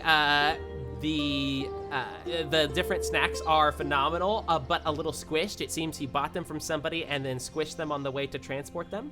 But it's wonderful, and the conversation is minimal, but the company and the friendship is unbeatable. And you finish your tea, and he hands the gift to you. It's this giant, ugly package. Okay, let's see. And Roxie starts opening it up. Okay. Ugly package. Yeah, you tear it open. While the package is ugly and very obviously an attempt that was made by Bud, the contents of the package are not. Ooh. It is. First of all, he did that thing that all the kids do, where they package something in giant packaging that's actually quite small of a gift, and definitely didn't need to be this big. Once you get down to it, though, it is a very finely crafted necklace with a triplet of music notes at the end. Roxie picks it up and holds it out. Buddy, did you make this? Yeah. Oh, it's beautiful! And she gets up and hugs him. Oh, I love it! Wait. It gives you a big hug back. Wait, put it on. Put it on. Roxie takes off the necklace they're already wearing and replaces it with the one that Bud gave them. And you toss on the necklace, and for a little while nothing happens, and he just kind of sits there, and every time you ask him about it, he's just like, wait for it. And that goes on for about 30 minutes to an hour, which is a little awkward, but the attunement process finishes. Ooh, another item. Ooh. Your armor class goes up immediately by +3. Holy shit! Yo. Fuck yes! That's insane. Hold on, adding that to my inventory as we speak. As you seem excited, understanding the implications, Buddy's a very interesting individual. Buddy is wicked brilliant, but he does struggle to communicate some more complicated ideas. I think the only words that Buddy can get out are, you need to stay safe. Oh. Thank you, Bud. It's beautiful. You really think so? Of course! Yay. I'm really thankful for all the stuff you've made me, by the way. Especially the flute. I'm still learning how to use it, but I think it's lovely. Did I not tell you about the button? There's a button? Oh, well, you have to think about the button for it to appear. Wait, I have to think about it? Oh, I should have told you. Think about a button here, and he points towards where you'd typically, where the music itself would come out at the end. There is just a blank spot in the artwork, and he's telling you to think about a button there. Okay. Roxie focuses and imagines. Does the button have to be a certain color, by the way? Your favorite? Roxie imagines a teal button. Okay, you imagine, attuned to this item now, you imagine a teal button, and lo and behold, as soon as you look back, there is a intricate teal button there. No, look over there! And he points, and he's pointing at a direction where there are no houses on the road, about 60 feet away. No, press the button. Okay. Roxie presses the button. By the way, as I imagine Roxie's pressing the button, what was going on in my head was, you guys remember Dexter's Lab where Dee Dee would always go, what's this button do? Exactly my thoughts. You press the button, and a tiny little orange bead rockets out of the end of the flute, and zips along to the road and casts Fireball in the center of the path. Oh my god! Ta-da! So I can definitely use this later for battle. This is everything. Thank you, Bud. You're welcome. So what Bud didn't think to tell you of, because of course, he just assumed you would know. This magical arcane focus also happens to be a wand of fireballs with 7 charges, and you can roll a d6 to recharge it at every long rest. Oh my god! I gotta add that to the thing on the list. Takes 3 charges to do a 3rd level fireball. You can do 2 3rd levels. You can do 1 3rd and 1 4th. You can do a 7th level fireball, but you have those options now. But just roll me a general arcana check, because this is a really fascinating a really fascinating creature, a really fascinating implications of how this works. Bleh, that's a 9. 9, okay. Bud's magic is fascinating because typically he just makes random shit. But every once in a while, he makes something that would be on par with some of the most powerful artificers in the world. But I have a question for you. Yeah? Before we met you in the phylactery, where did you come from? How did you get to the phylactery? Home. Where's home? And he furrows his eyebrows really hard.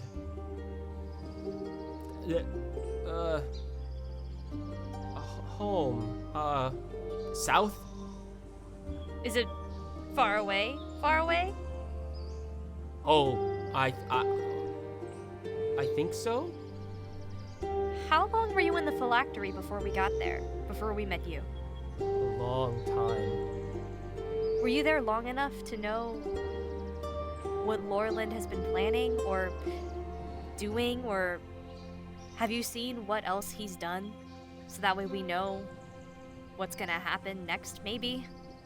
I don't like Lorland. I don't either, bud. I don't think anybody does. Lorland wanted my help. What? Yeah, I said no. Why did he want your help? Making stuff. What did he want you to make, though? He wanted me to make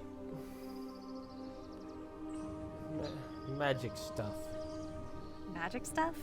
Like what exactly? Do you remember? Green stone. A stone? Green stone. Did he say what it was for? Yeah. And he points out Points out where? towards the shield. Oh, shit. But you never made it, though, right? No, but not help him. Good.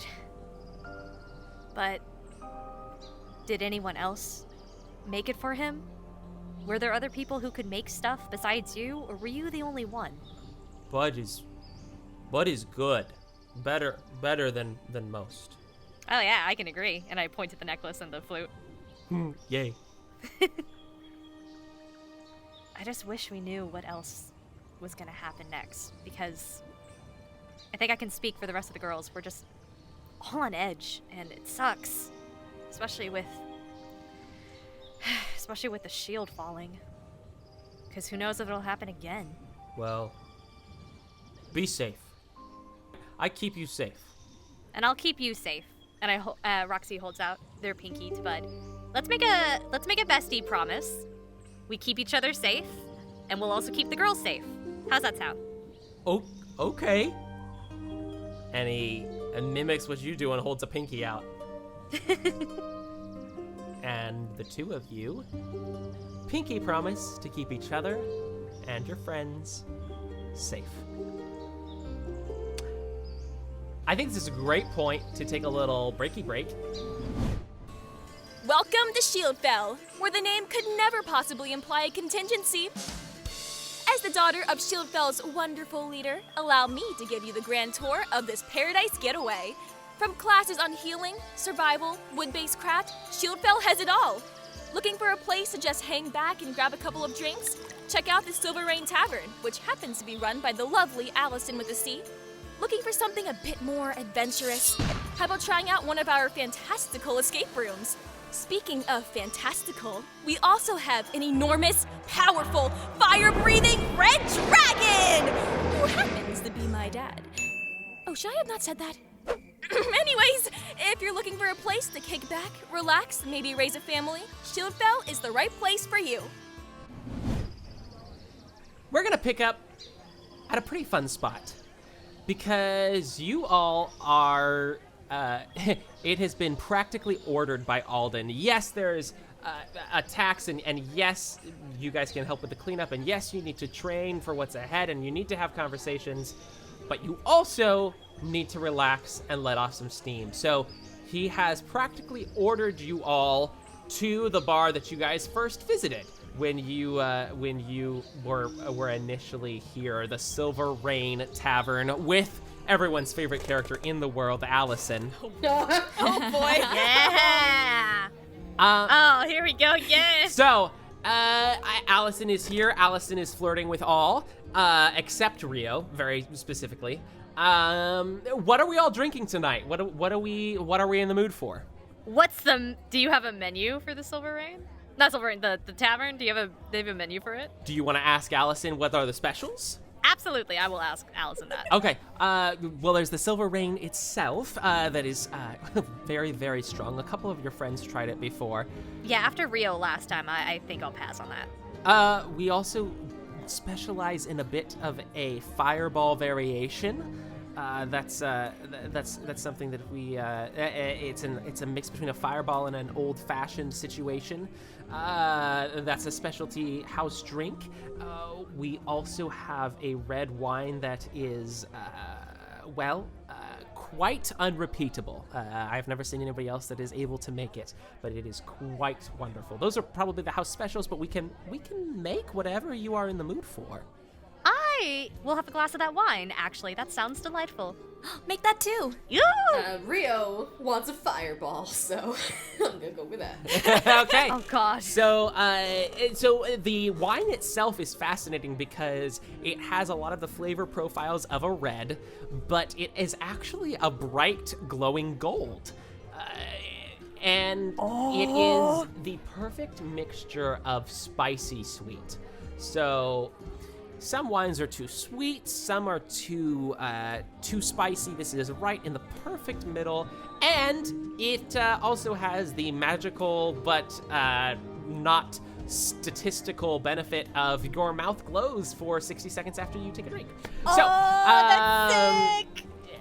You have that, and you go for the bit of an old-fashioned fireball variation on the drink. It comes out, and it is a smoked glass, and the smoke itself is green. The drink itself is this bright orange coming off with green smoke. Does Rio sip or chug? Learning my lesson from the last time, I'ma chug it.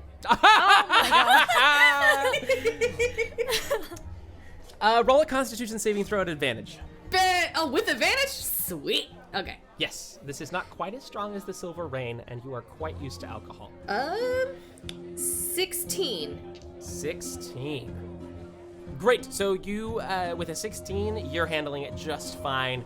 It is, interestingly enough, it's like a sweet pine flavor mixed in with the whiskey. So it's pretty good. Maybe not an everyday drink, but definitely a drink that is wonderful to have every once in a while for an occasion. So everybody else seems to be doing the wine.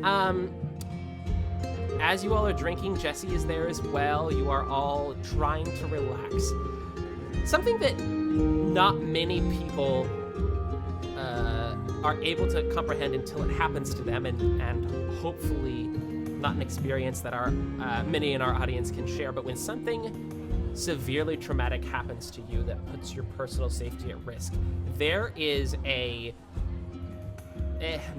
process where your body has to decompress for weeks, for months, for years. You never know how long it will take, and sometimes it is a fluctuating scale. You are all having a very hard time relaxing. But good news, and perhaps the best thing ever to help everyone relax, it's karaoke night at the Silver Rain. And as such, the first person out of the gate, as you have all taken your seats and gotten your drinks, there is a tiny 7-year-old half-elf girl that is going to perform. She stands up in front of everyone and begins singing, and I apologize for what's about to happen. Well, when I was a wee tiny lass, my mommy told me to behave, but I didn't like to behave, So I ran away without a wave.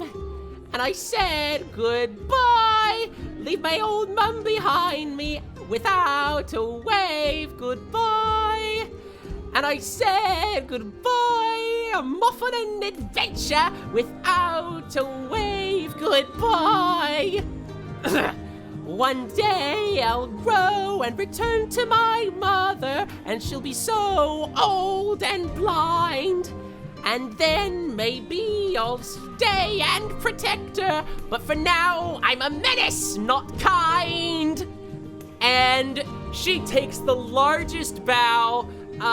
You'd think she was on Broadway and hurt everyone's ears, but she, especially on the word menace, had the time of her life. You see, like, you look at Rio and you see she had her fingers in her ears the whole time. I mean, yeah, it was good. Yeah! And she blushes and takes her seat, very proud of herself. Maybe a little tone deaf, but the performance aspect was absolutely there. Would any of you like to sing karaoke? Like, that's a question. Here For goes Roxie. Woo! Roxie immediately bounds up to the stage. And Roxie, what do you perform? In honor of us escaping death multiple times, I dedicate this to the slimy fuck himself, Lorland the Legendary. Oh my god. Oh my god. What did you do? Mr. Lorland, give me my soul.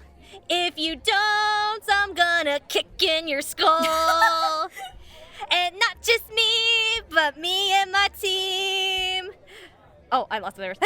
We're so much more than we see, Mr. Lorland. You sack of bones. Stop invading our homes. I'm kinda hoping this is all just a dream. Mr. Lorland, please leave us be. That's all I got. Oh my gosh! Roxie wipes off their forehead and does a bow. Everybody, the bar goes fucking wild. Everybody applauds. You come back to your seat and everybody's cheering you on. You definitely have started to gain a bit with the flute playing. With this, everybody has started to know your name. You're starting to get that bass audience needed. Maybe one day you'll be able to drop your first single. Finally! It's hilarious because after that, immediately this beautiful male elf with long pointy ears and long blonde hair comes up and performs this aria in front of everyone. Obviously was training at some sort of school for years to perform this piece. It's very obnoxious, very self-entitled, but good. And you all continue with the karaoke in the background. Are there any conversations that take place? Oh my gosh, Roxie! Did you write that? I sure did. I was up really late, bored. It was awesome! That was amazing! Thanks! I told you guys I could sing. Rio says, uh-huh. Yeah. Then Roxie rolls her eyes. I was up. I mean, the lyrics were good, just nothing else. Oh, shut up. Hey, I loved the melody. It sounded like such a popular song, I know, but I know it wasn't that song. I know. It sounded so familiar. Because you're just so good at writing, it just happened to match the quality of that genius composition. Okay. Well, maybe I took a little inspiration, but hey, at least It was incredible. I loved it. Thanks. I wrote it after I had a little birthday tea party with Bud the other night. Oh my gosh, happy birthday! Yeah, it's your birthday. No idea. Oh, no, not really my birthday. It's just Bud was sweet, and he threw me a birthday party to help make me feel better because he could see we were all really stressed, and I guess he could really see it on me. Oh, that's so sweet. Where's our birthday parties then? He actually gifted me this necklace. Oh, that's gorgeous. Thanks. He's crafty. Yeah. Maybe a little too good. he told me some things that I wanted to talk to you guys about. What's up? The other night, I was curious and I asked Bud how long he had been in the phylactery and where he came from. He said he comes from the south and that he had been there for a really long time. But he told me Lorlan wanted him to make him stuff because of how good of like an engineer and inventor that he is. Oh no. Okay. Did he? And he told me that Lorlan wanted him to make a stone. Stone? What kind of stone? I think he said a green stone, if I'm correct. Yes, David? Green, yes. Like just take a rock and paint it green? Okay. I guess so. But I don't know if Bud knew what it was, because he said no. He told Lorlan no, but I asked him if he knew what it was for, and all he did was just point outside the shield. He pointed at the shield? Yeah.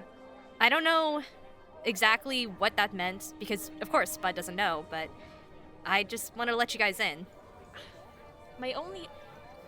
DM, do we know how Lorlan broke the shield? If it was like with a spell, or we couldn't tell? He reached out his hand and shattered it. Okay.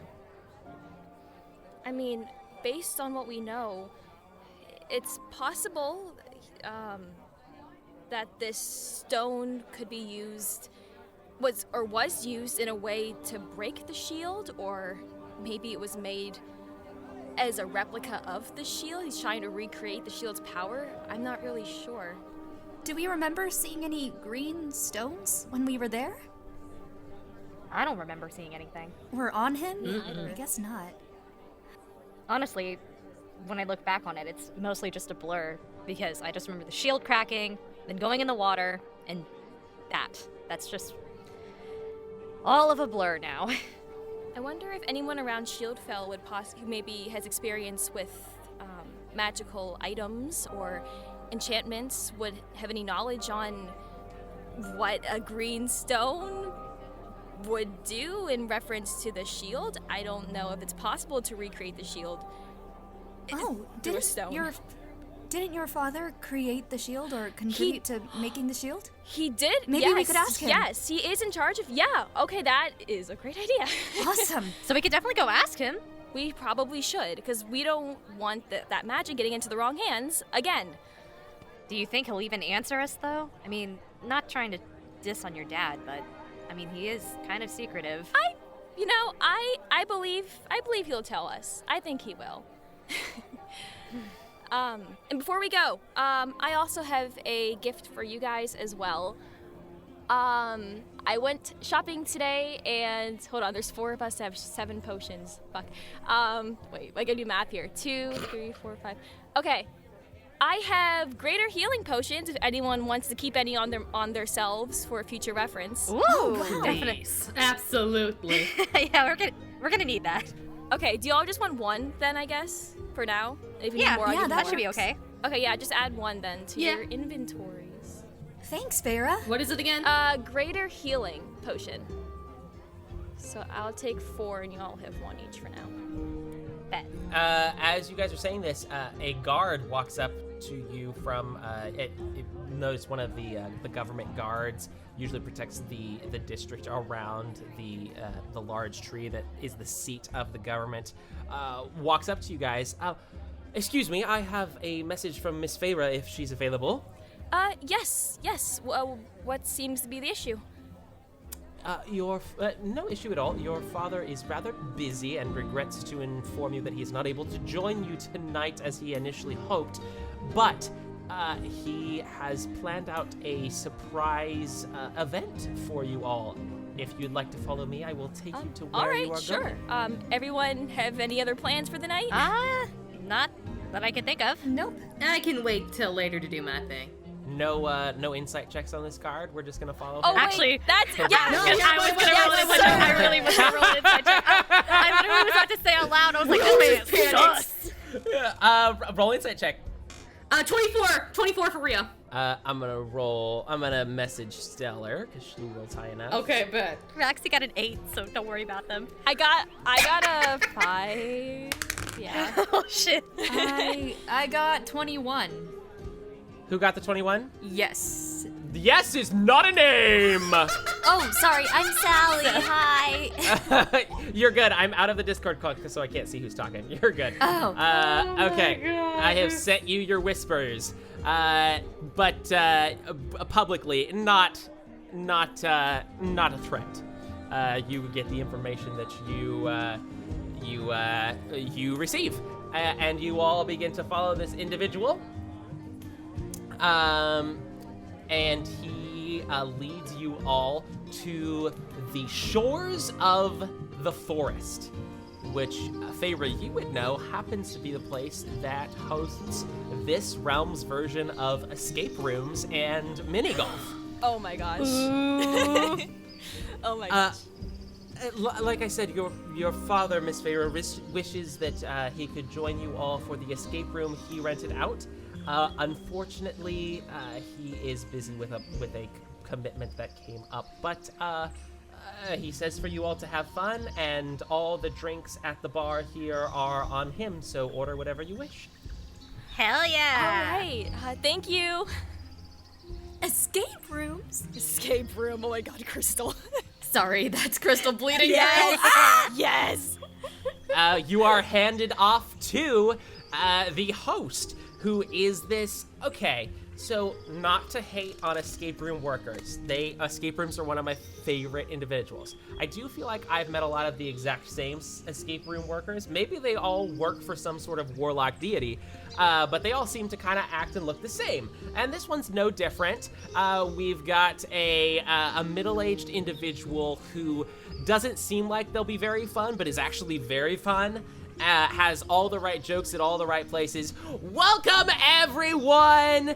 Today, it seems that Miss Feyre and her friends will be going through the Tears of Tiernan. Ooh! The goal, of course, is to find the coordinates to a magical place that you are all trying to get to. And I don't want to spoil too much, but you will be doing our Tears of Tiernan is actually themed after a pirate ship, so you will all be enjoying that artistry. Have any of you ever done this escape room? Of course, Miss Feyre, you've been here before, but this one was made recently, so you are not aware of its ending. Has anyone else done one before? Can't say I have. No, I'm used to more breaking into rooms than out of them. Same. Dear God. That's actually a fascinating concept. We could... Well, anyway, for the time being, the goal here is to escape, and you will do that by learning the coordinates of a place, which will then be typed into this lock like so. And then he goes through, like every single escape room in history, he goes through the different types of locks you will see in the room, how to operate them, how to reset them if you type anything incorrectly, and lets you know that if anything looks like it can't be moved, don't move it, and not to break anything because no clues are hidden inside objects that must be broken. And don't take stuff off of the walls. That will not be necessary. And lastly, are there any questions before we begin? I think I'm good. I got nothing. If you don't mind, I'll probably sit this out, if that's okay. You sure, Jessie? Yes, I'm fine. You have fun. I'll stay here. Okay. Oh, there's plenty of room. Are you worried about that? It's quite a large room. No, I'm fine. Oh, okay. You go on. Have fun. I'll be here. All right. Any other questions? I think we are good. All Will right. we die? Will you die? Rio. Only if you fail to escape. No, you're fine. Bet. All right, everybody make your way inside, and I will lock the door, of course. If you just turn the handle, you can get out, but in order to play the game properly, you have to enter in the code, and then this lock will unlock. For safety purposes, if you need to get out, just turn this lock and you'll be fine, all right? All right. All right, and you all are taken into this room, and immediately, it is a really well hand carved into the trunk of this tree underground pirate ship with complete with arcane sound effects of the the wind and the sails and the creaking of the ship and waves crashing, and you are on a half fake pirate deck. This is going to be a bit of a skill challenge for you all to escape. And I will describe what we do. For the purposes of this, we could, I could have made something crazy where you try to get out of a virtual escape room, but we'll do that another time. This will be a bit of a skill challenge. 4 successes before 2 failures. Immediately, just kind of describe what you want to do to start. There are all the typical things you would see. There is a mast that goes up into the ceiling. There are barrels, there are cannons, there's the captain's quarters that is a separate room. There's a door there that is currently locked. How would you all like to proceed, and what would you like to do? Rio wants to inspect the barrels. And inspect the barrels. Roll an investigation check. 17. 17, we will call that a success as you inspect the barrels, and of course there's some easy give-me's. There's a couple easier riddles that you guys solve on your way through just to get to the next point, and I believe the next point would actually be the key that you need to unlock the captain's quarters. So that is 1 success to get into the captain quarters themselves, and you unlock the door with a final and satisfying giant click, and you're in. What do you do next? What's exactly in the captain's quarters? Of course, you walk in and look around. Roll an investigation check. 13. 13, okay. You walk in, there is the captain's desk. There is a hammock that is strewn up, and it is very poorly made, not recommended to actually swing in. On top of the desk, there are a couple goblets, some random decorations, or perhaps they're random, and there is a giant book open. Ooh, Roxie's gonna go over and read the book. Read the book. You jump into the book, and there are... Well, I want you to roll an investigation check. 12. 12. Okay. There's a lot of just random ship's logs of dangerous days at sea, kraken sighted but avoided, seagulls flying overhead, not much to report, large storm. And then, as you're reading through, you see, just in passing, just skimming through, a mention of a green stone. Oh my gosh. Oh my gosh. Oh no. And the entry is something along the lines of day 34. We're out at sea, trying to find our way towards the Grey Water Sanctuary and the green stone housed within. We've lost our coordinates, and the navigator has taken ill. Roxie? Do you remember when I mentioned the green stone? Yeah, what's up? Yes. Flips the book over to show the girls. Why does it show up in this book? Is this a real, tome? Did they write it just for the sake of this room? Or, oh my gosh. This room is based off of a real ship, but to be accurate like this in a diary or something? Maybe it's a coincidence? I don't know about that anymore, Sal. Huh. Is there any more pages in the book? Is there any more entries? Or a drawing? Sure. You skim through a little bit, and the last entry is that this navigator has fallen ill and has died. Oh my god. And they are trying to find their way towards the Grey Water Sanctuary and the home of the green stone. That's it. That's the only thing? I'd say with all of your brains combined, this book was very clearly written for this escape room. The pages themselves have that very telltale weathering that's only accomplished through coffee and baking the papers. The edges of some of the paper have been burned. It's very thematic, but you all get really distracted by the fact that there's the mention of this green stone as the side lore of this, you know, you're just trying to figure out the coordinates for the island. What you didn't know is that it's the coordinates of the island for the green stone. Well, that's really trippy, but maybe it's just a coincidence that because this book doesn't look like it actually was from somewhere. I think they just made it. See, Yeah. what are the but- chances this is based off real events? This is something we'd have to ask the person who runs the escape room, honestly.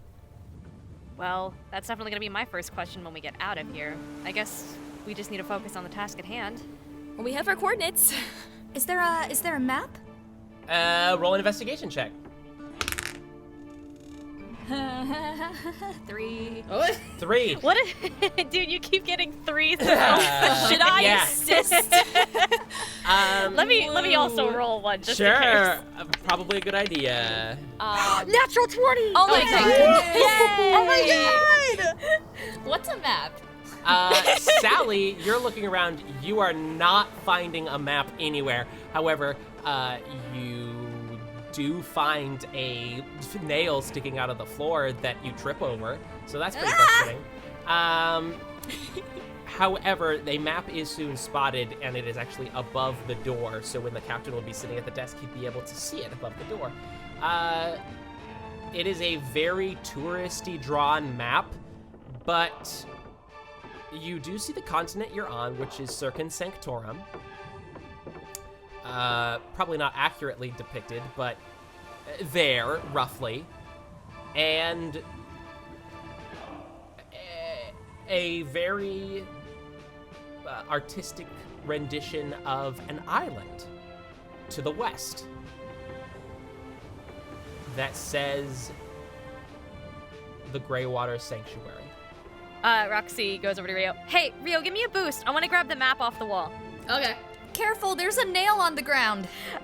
Duly noted. Roxie gets up on Rio's shoulders, takes off the map, gets down, lays the map out on the table.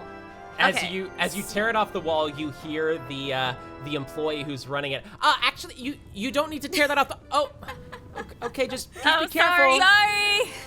Sorry. Way to My go, bad. Roxie. All right, just be careful. Don't break anything. It's okay. We'll put it back. This poor guy. You see Rio make a thinking motion, like, now I have to break something. Let's not break things. I shouldn't say it out loud. You can just tell she's thinking it. Roxie looks over to Rio. I know that face. Yeah. Don't you dare. Huh? What? Don't you dare. Do nothing. Roxie lays the map out on the desk. Okay, so. You said it's pointing west is where that island is? Yes. And that's where we're trying to go, right? So the mission of the escape room itself is to determine the coordinates, but the navigator has passed, and you're trying to find the navigator's notes on the Gotcha, okay. coordinates. Yep, and that's how you unlock the escape room and escape automatically. Would you like to roll an investigation check on the map? I would. Roll. Roll. Another nat 20. Oh my god! That's my god. What is that, 4 or 5%? Aw, Oh my yeah. gosh. I've gotten 2. So yeah, 4. I had 1. So Oh, that is our shit, yeah. second success, a rousing success, as you very quickly notice that the decorations that seem to be random on the desk coordinate very quickly with the bottom colors of the map, which give us the beginning of the coordinates of the island, which gives us the password, the first half of the password to get out. So we have 2 successes and no failures. What would we like to do for the rest? What would we like to investigate? What do you guys think? Maybe there's a secret door or something. I'm gonna look for any, like, hidden, buttons or anything. Like, is there a bookshelf that I can push against it in case it's an actual secret doorway? There's absolutely a bookshelf. Roll an investigation. Also, about the goblets on the desk, too. I don't know if those are important or not, but... Investigation 13. Okay, and Logan, roll an investigation check for the goblets as well. Okay. 13, you mess with the bookshelf a lot. The books themselves are very particularly ordered, but with a 13, that's as much as you get.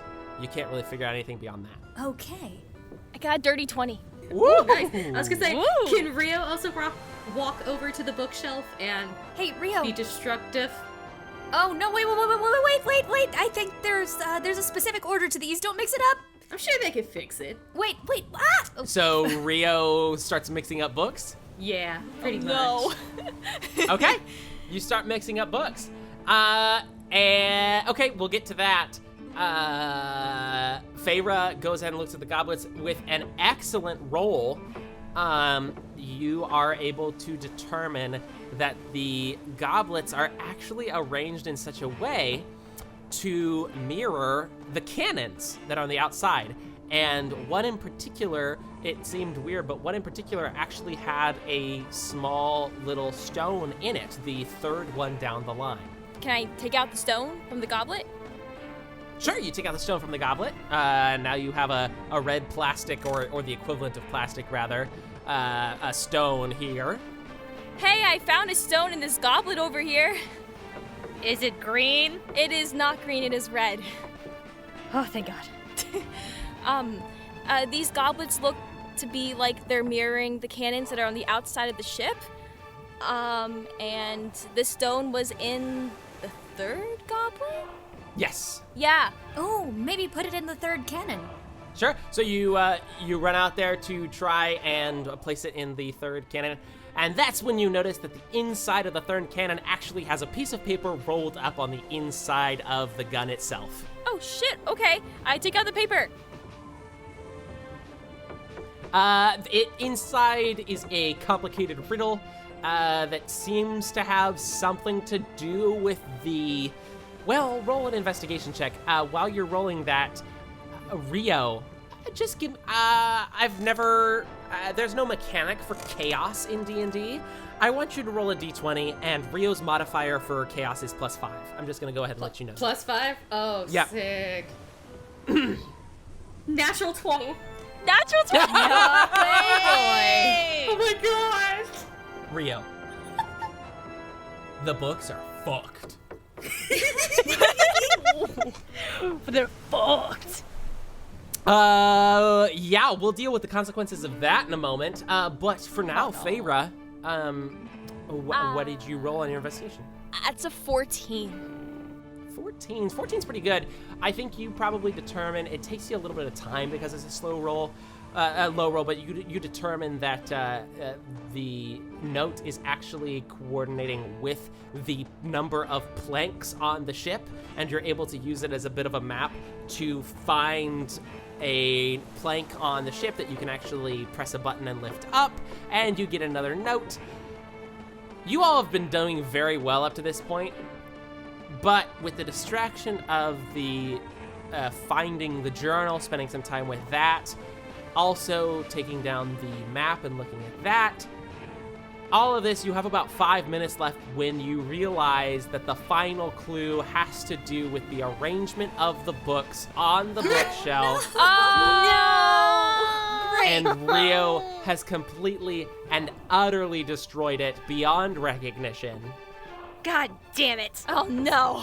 And you spend the last 5 minutes probably cussing Rio out. I don't know your characters, but that feels appropriate. Yeah, I would. The whole time as they're doing that, the whole time as they're cussing me out, you just see Rio just standing there taking it like a champa with her tongue out, just like stupid, uh-oh. And finally, as your hour comes up, the door opens and the employee comes back out. Oh, you are all so close to finding the coordinates to the treasure. Unfortunately, your time has expired, but a noble effort. Give yourselves a round of applause. Thank you. I did good. Hey, I've got a question for you. Yes, of course. So this is based off of, you said, a real boat? I'll be honest. Or loosely based off of, if you know? I believe, okay, so I don't actually know, but if you're wondering about the way this is made, our owner actually is the one that makes all of the rooms, and this was a room that was commissioned by the actual, it was made by the owner himself. Yes, I don't, he said it was loosely based in historical fact, but I have no idea how close it was to historical fact. Would he happen to be here today? There's just there's something that was so interesting in there that I just have to know the history about it. Sure. He's manning the bar. Do you want me to go get him? If you could show me the way, I can go over there. I don't want to drag him away. Oh, sure. You all have free drinks anyway, so might as well use them. Thank you. Yeah, Hi, guys. come on over. Oh, yay! You coming, Jessie? If Jessie is still there. Yes. Okay, I just making sure. Yes. You all make your way over to the bar, and there's there, surprisingly, for the owner of the establishment, there's a pretty young guy there. Seems to be half-elf, short brown hair, brown eyes, just manning drinks, and smiles as you all walk over. Yeah. Hi, how's it going? Hey. Did you guys enjoy the room? Hi. Yes. You're the owner, right? Yes, Elias. Nice to meet you. Hi, I'm Roxie. This is my friends Sally, Feyre, Rio, and Jessie. Hello. Of course I know Miss Feyre, but lovely to meet. Right. Hey, I just have a question about something in the room about the ship. Oh, yes. Did you guys enjoy that? Yeah, we did. We would have enjoyed it more if our friend didn't fuck up. You see Rio staring off in the corner, trying to ignore everybody. No. Did you rearrange the books? Yeah, she did. Yeah, that gets most people. I'm gonna be honest. I'm sure you did well. Well, thank you. I saw on the book, the captain's book, there was something in there. It was a cool detail. I just wanted to ask if you knew about it. The captain's log? Yeah, it's about a green stone. I just wanted to know what was the purpose of the green stone, if you don't mind me asking. Do you know? Goodness. Oh, that's not a good goodness. Oh. No, I'm just trying to remember. Okay. It was a story. I feel like I'm gonna be honest. I think I stole the basis of that story from somebody who told me something similar once. I don't really remember. Is there something wrong with him as he tries to remember? Roll an insight check. Oh. It's another modify memory spell. I'm gonna shit myself. Yeah, I know, right? That's why I was like, I'm wait a minute. 11 on insight. Yeah, let's just all roll an inside check. I rolled a 23. Roxie rolled a 23. Also 23 for Rio. Feyre got a 16. Smaller dam, lowercase dam. This gentleman, he's not, nothing's wrong with him magically, but I think the next sentence probably explains why he's so hesitant. If I'm being honest, I kind of stole the story a little bit from somebody who, I don't remember who it was, but I was talking to somebody in the bar one time, and they were telling me this story about their family or something. I just assumed it was just a cool story, so I kind of filed that away, and then I was trying to figure out, okay, well, I'm gonna, do this pirate ship, because we don't have a pirate ship themed room yet, and so would they need to be going somewhere, but they can't, the prize can't be the thing there, but what if? And then that's how I got to, well, maybe they need to be finding the coordinates, which also conveniently works with the lock, and so that's kind of the pattern I followed to create that room. Did it work? Well, let me just ask, do you know anything about green stones? Like, do you know what they do? I mean, at all? I've heard of emeralds before. I'm not really an arcane practitioner, though. More of a entertainment fella and barkeep, but No, I feel that. I'm an entertainer myself, so I understand. Oh, are you? What do you do? Well, as you'll see, and then Roxie's about to go into the spiel of their family and yada yada. But we'll talk about that in a second. Let me ask you this though. You said you heard it from a guy? Yes, I do remember it was a man. Man, I'm gonna be honest, I had a few drinks as well, so I don't really remember exactly who it was. Roxie, thinking back to what Bud said, do you happen to remember what he looked like by chance? I know you had a few drinks, but just shooting my luck here. I remember brown hair. There was a lot of people swapping stories. There was a bunch of people just grouped around the bar. So I don't... Sorry, I think that's the best I've got. Nah, you're good. No, you're good. No worries. Anyway, drinks all around? Yeah, totally. Yes. Now let me get back to telling you about my escapades. Please. Yes. Do you have like a 60-second package you could show me? Elevator pitch. Roxie then performs Mr. Lorland once again. Good. And this bar loves it as well. Yeah! Are there any further conversations before this particular event comes to a close? I'm sorry about the books, guys. I really am. It's okay. Oh, it's okay. You mix them up like really efficiently. I just feel more bad for the people who have to fix the books after you. Well, he said against most people. I'm sure I'm not the worst they've had. Why don't we ask him? Oh no. Maybe don't do that. That's what I thought. Shut up, you're tone deaf. Shut up. It was fun though. Oh, It yeah, was. for sure. I enjoyed loved it. it. I really enjoyed it. Jessie, you feeling all right? I know you didn't really do the thing, but what'd you do? Were you just waiting for us? Yes, I just waited for you. Jessie's gonna take a shot of whatever has been going around. Sure. Rio's face definitely has concern on it, but she's not gonna press on. It's at that moment as you all, the concern is pressed and the shot is shot, that an imposing figure steps across the threshold of the shores of the forest. And this is a figure, Feyre would recognize them immediately, Jessie would have recognized them immediately. Everybody else roll a intelligence check. Okay. Ooh, 13 for Rio. 4 for Roxie. 15 for Sally. Good job, guys. Everybody except Roxie places the name to the face. Roxie, you just remember that this individual is this individual. A full elf walks in, very sturdily built, dark skin. The rest of you are able to put the name to the face as well as what their position is. This individual is Samson.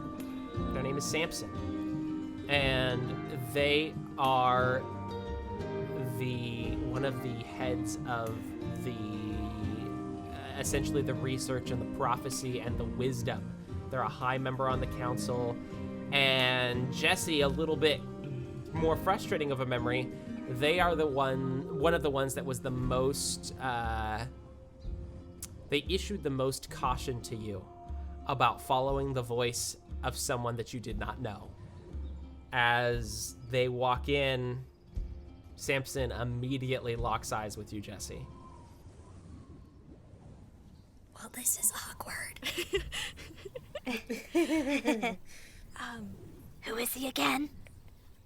That's Samson. I'm so bad with names. Does he always look like he just sucked on a lemon? Jesus, Sally, what the hell? It's not how I thought the sentence was going to end. Jessie, do you do anything, or do you just kind of stand there and wait? I just stand there. Samson walks up to the group, gives, a bit of a polite hello to everyone, and after the initial kindnesses and politeness are exchanged, I was curious if Jessie would mind accompanying me. I would love to have a word if you're available. Sure. Right now?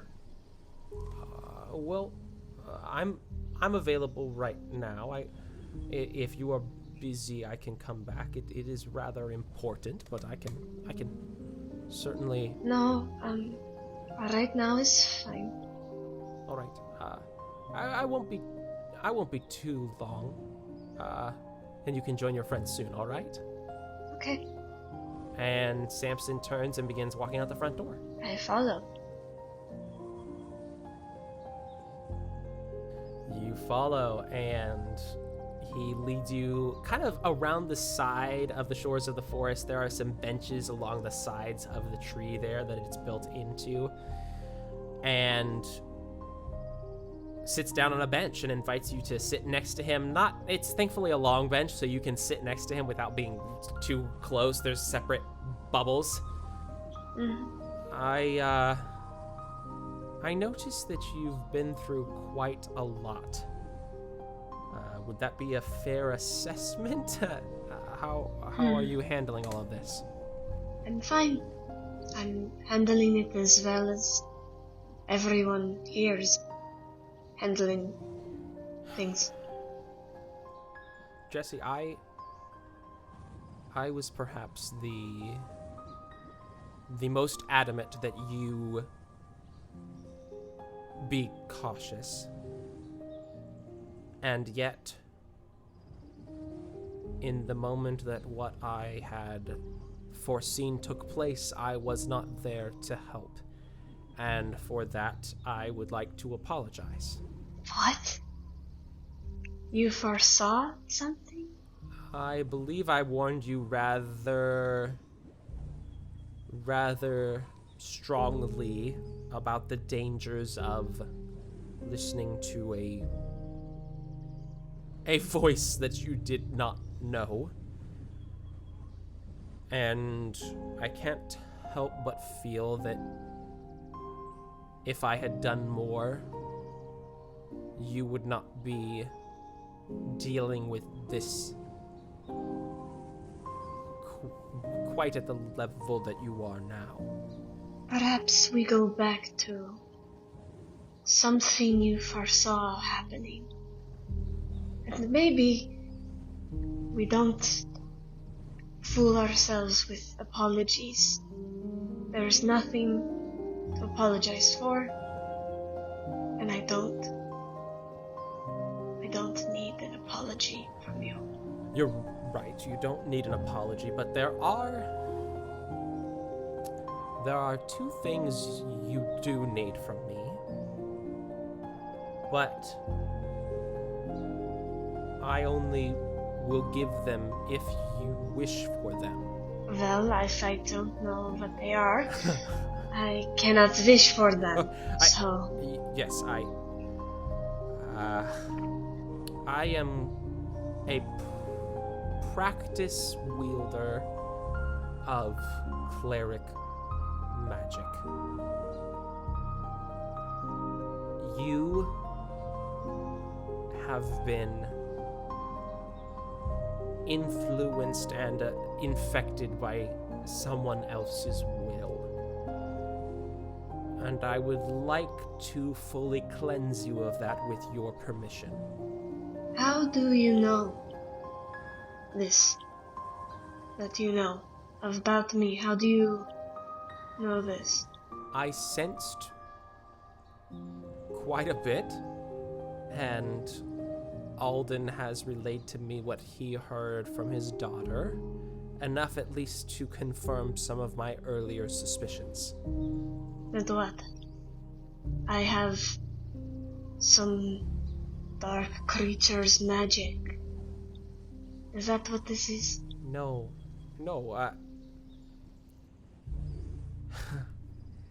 The disgusting thing about an individual's will being overridden is that when they succeed in casting out the foreign influence, they blame themselves for the actions of others. And the victim is never to blame, Jessie. I understand that you mean well. I do. And I understand that you are thinking that what you are doing is going to be helpful to me. But I am responsible. I am not a victim. Perhaps I'm a victim of being lied to. But it is my fault that when it came down to that moment, had I not been overtaken in my will or something, had I not been overtaken in that way, I would have done those things. I would have done without, I don't know the words for this. May I ask you a question? Sure. When the time came and you realized that the influence in your life was predatory, did you embrace it or did you resist it? My resistance has nothing to do with how I feel. It has everything to do with it. No, you don't understand. You don't understand. You don't. Okay? And because I resisted on a self-preservation. Because I knew something was wrong. But that does not change what has already happened. What I now know of myself. And that does not change these feelings that I feel, and your apology or your knowledge, it doesn't change that. I can promise you 2 things. I don't understand what is happening inside of you fully. I don't. But what you cannot ignore as much as you hate yourself right now, you cannot ignore the fact that when the time of conflict was at hand and you realized what was happening, you made the decision to protect others rather than embrace power. And that perhaps is the most courageous, selfless thing you could ever do. Now you're going to listen to me for a moment, not because I know more than you, but because you are hurting, and I am going to do everything I can with your permission to protect you. These are the 2 things I can do for you. I can restore your corrupted influence in your body, but most importantly, instead of warning you and doing nothing, I can become, along with my colleagues, your new trainer, and there will be a place for you here in Shieldfell for as long as you wish to heal.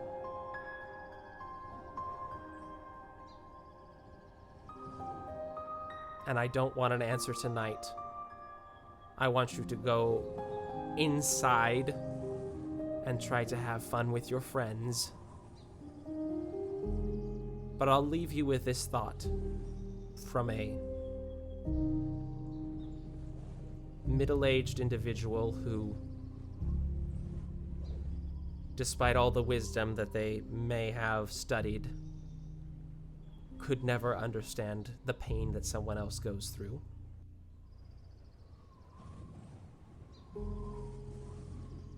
You are, despite your best efforts, a good person.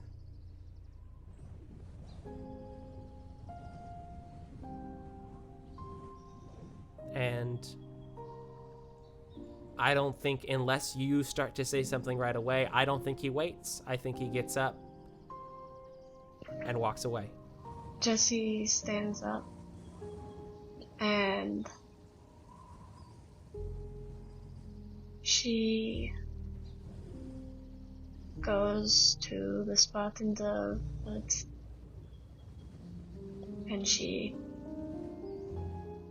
I don't believe that besides that one spell that Jessie's ever really tried to use her magic, so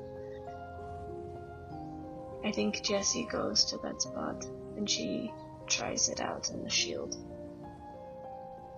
You head to the shield and you attempt to cast some sort of spells and maybe confirming, well, your magic is temporarily gone. You are you have the abilities of a monk. You know that if you wanted to, you could leave this place and embrace the darkness, the little seed of darkness that was shoved inside of you. You could embrace that and become powerful and terrified. In that moment, what do you do? I think that Jessie standing there in this moment, she's feeling this feeling of constantly not owing someone else, but belonging to someone else. And she doesn't want to need someone else for just a moment. So I think Jessie's going to try to find that. And to be clear, and I think you and I both know the ramifications of this choice, does Jessie in this moment choose to embrace that seed that still hides inside of her? Then we both know the ramifications of this choice. You know that that takes you down a dark path. Is that the choice that Jessie makes? I think then what it will be is she's just going to see if something will come to her. To see if something in this belongs to her, or if by following it she just follows that voice or follows someone else. She wants to see if any of this power is hers. Roll a charisma check. 17. You, like glancing through the windows of a giant cathedral, you just peek into that darkness. And you feel something foreign that is not you peeking back. Jessie, you can have power at the cost of yielding to someone else. She's going to pull back, and maybe she'll switch to using her hands and fists against the shield, but she's not going to forget about that cathedral. Okay. You guys wait for Jessie to come back, and Jessie never comes back. Rio, do you do anything about that?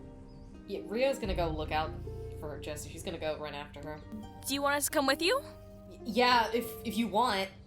Yeah, of course. You guys head out. You don't see her anywhere around. Samson's not there either.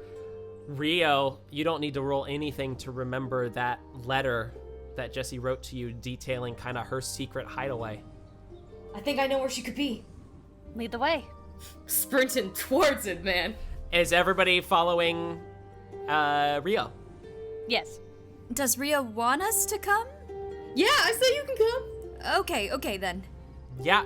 Are you going stealthily or just kind of crashing through calling Jessie's name? I'm crashing through. Love that energy. Jessie, about 200 yards away, you hear Rio crashing through the forest calling for you. Do I see her as I'm, like, running towards her? Jessie hears you before you see Jessie, for sure. Oh no, that can't be good. Jessie's not going to stop doing what she's doing. Yeah, she's just gonna keep hitting the wall. Okay, you all make your way up to Jessie, who is punching the shit out of the shield, and it does not take a perception check to realize that her fists are fully covered in blood from punching the shield, which she doesn't even seem to notice. Whoa, Jessie, what the hell? What the hell are you doing? I don't know, what are you doing? You didn't come back. So obviously we came to find you. What are you doing? You're motioning to Feyre. You're an elder person. He tried to tell me that he understood how I'm feeling and how he's going to help me.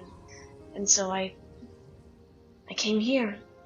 I'm sorry. I didn't want to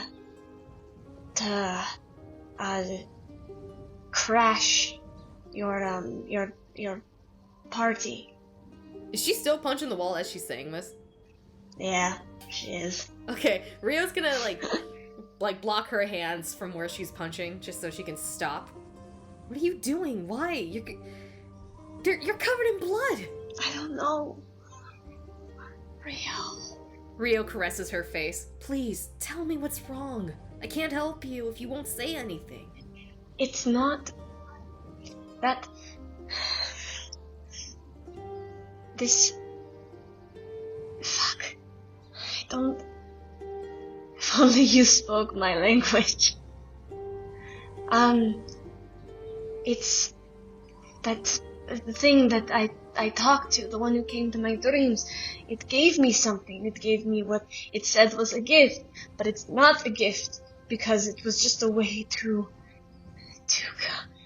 get into my mind, and now it's still there, and he wants to take it out, but I don't want to take it out. Jessie. And I can't explain that to him or to you. You don't. It doesn't make sense. It doesn't make any sense. I should want it gone. I should not want it to be here. I should not want. But that's not the case. And I don't want it gone. And I wish I did. But I don't. So what do you plan on doing? You have a purpose. You have friends. You have places. You are needed. And I need to find that. But you see Rio kind of like rub her thumb against her cheek. Jessie, do you want to stay with me? Or do you think it'd be better if you're alone? Well, Rio, I have something to tell you. What? I don't know the words. There is a part of me that from the moment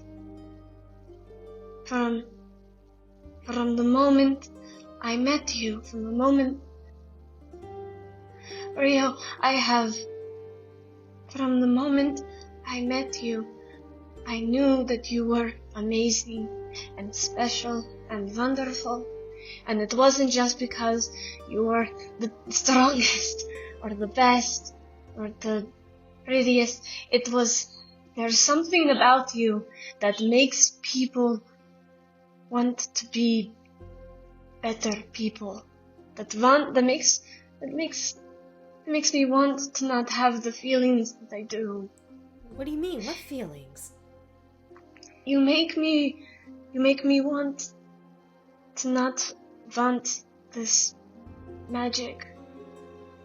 You made me want to go and follow this voice, so that when I came back, I would have been special too. And I would be important. And I would be all of this. But I can't go with you. I think I understand what you're trying to tell me. Do you? Yeah. And you know that I'm not good enough for you yet.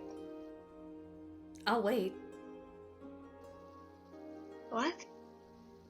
I'll wait for you. Do you want me to wait?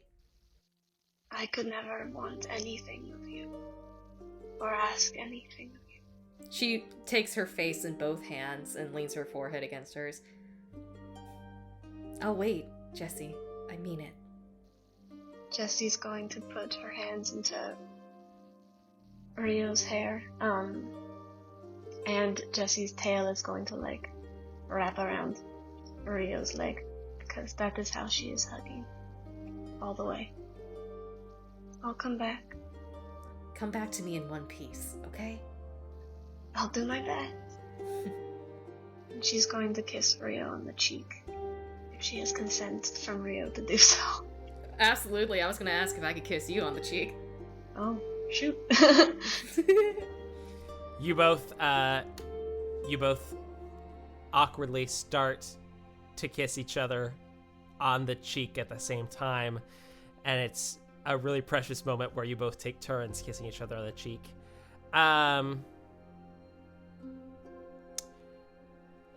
Jessie is a beautiful character that is going to have her own beautiful story, and maybe we will see them again. But for now, I think Jessie's going to go on her own journey. Before she does she visit Samson one last time to have whatever restoration that they offered? Whatever, what they offered? Restoration. He essentially indicated to you that he would be able to remove that seed. Remove the foreign influence that you unknowingly accepted. I think Jessie is used to traveling and living like a monk, so Jessie does not have any belongings at the inn or at the palace that she does not have on her person. So I think she's going to turn after, like, the awkward hug and kiss with Rio. She's going to turn to Feyre, and she's going to say, you have a beautiful home, and you have created a place of many beautiful people, and though you were not here, I know it is through you and your father's influence that I was allowed in and treated always with so much kindness and respect that I did nothing to deserve. So, I ask of you that you tell your father and your elders of my eternal things, and that should they need their borders protected, they will always have me, though I am definitely not the most skilled among them. All they need is ask. And Feyre, you will be a great leader of your people. Thank you. It means a lot. Take care of yourself, Jessie. I'll try. And then she's going to turn back to Rio. And she's going to say, Rio, I have loved you from the day that I saw you. And though you never knew me, I have always known you. And one day, I'm going to be worth something. And someday I'm going to find you. And if you want it, you may say no, you may say maybe, you may say later. It doesn't matter. If you want it, you will always have my heart. And then she's going to kiss her on the brow. You see Rio tearing up. And she's going to hold her head against her brow for just a moment. And be like, take care of your friends. And I'll see you someday. I can't wait. Me too.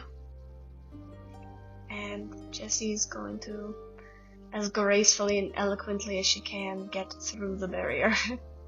Wait, Jessie, before you go. Yes? You see Rio take off one of her bracelets and put it on Jessie's wrist. So you know I'm always with you. Jessie's going to pull out a little wooden carving, and it's of a little bird. And the tail end of it has been made into like a whistle part, and it's a bird flute or like a bird whistle or something. And then she's going to hand it to her and say, "I could never take a gift unreturned. So to think of me, and it makes pretty good music, so it'll keep you not lonely." I'll play this thing every night. I'm sure your friends will love that. I'll make sure I keep it away from Roxie. I don't want her tainting this thing. Damn. Yeah, it's this beautiful, beautiful conversation, and three dumbasses just standing in an awkward semicircle as you have this conversation. When it is Jessie's time to exit for however long and to whatever end, Feyre has to help her through the barrier, as she is an individual with elven descent that can pass somebody through the barrier. Oh yes, of course. The racist barrier. Jessie, with the beautiful final words and parting gift, exits our story for the time. She blows a kiss at Rio before she disappears. Rio returns it. Kisses blown, goodbye said, you all kind of make your way a little sad back, but oddly, I don't know why, but maybe a little excited about the possibilities of tomorrow. As you all are getting ready to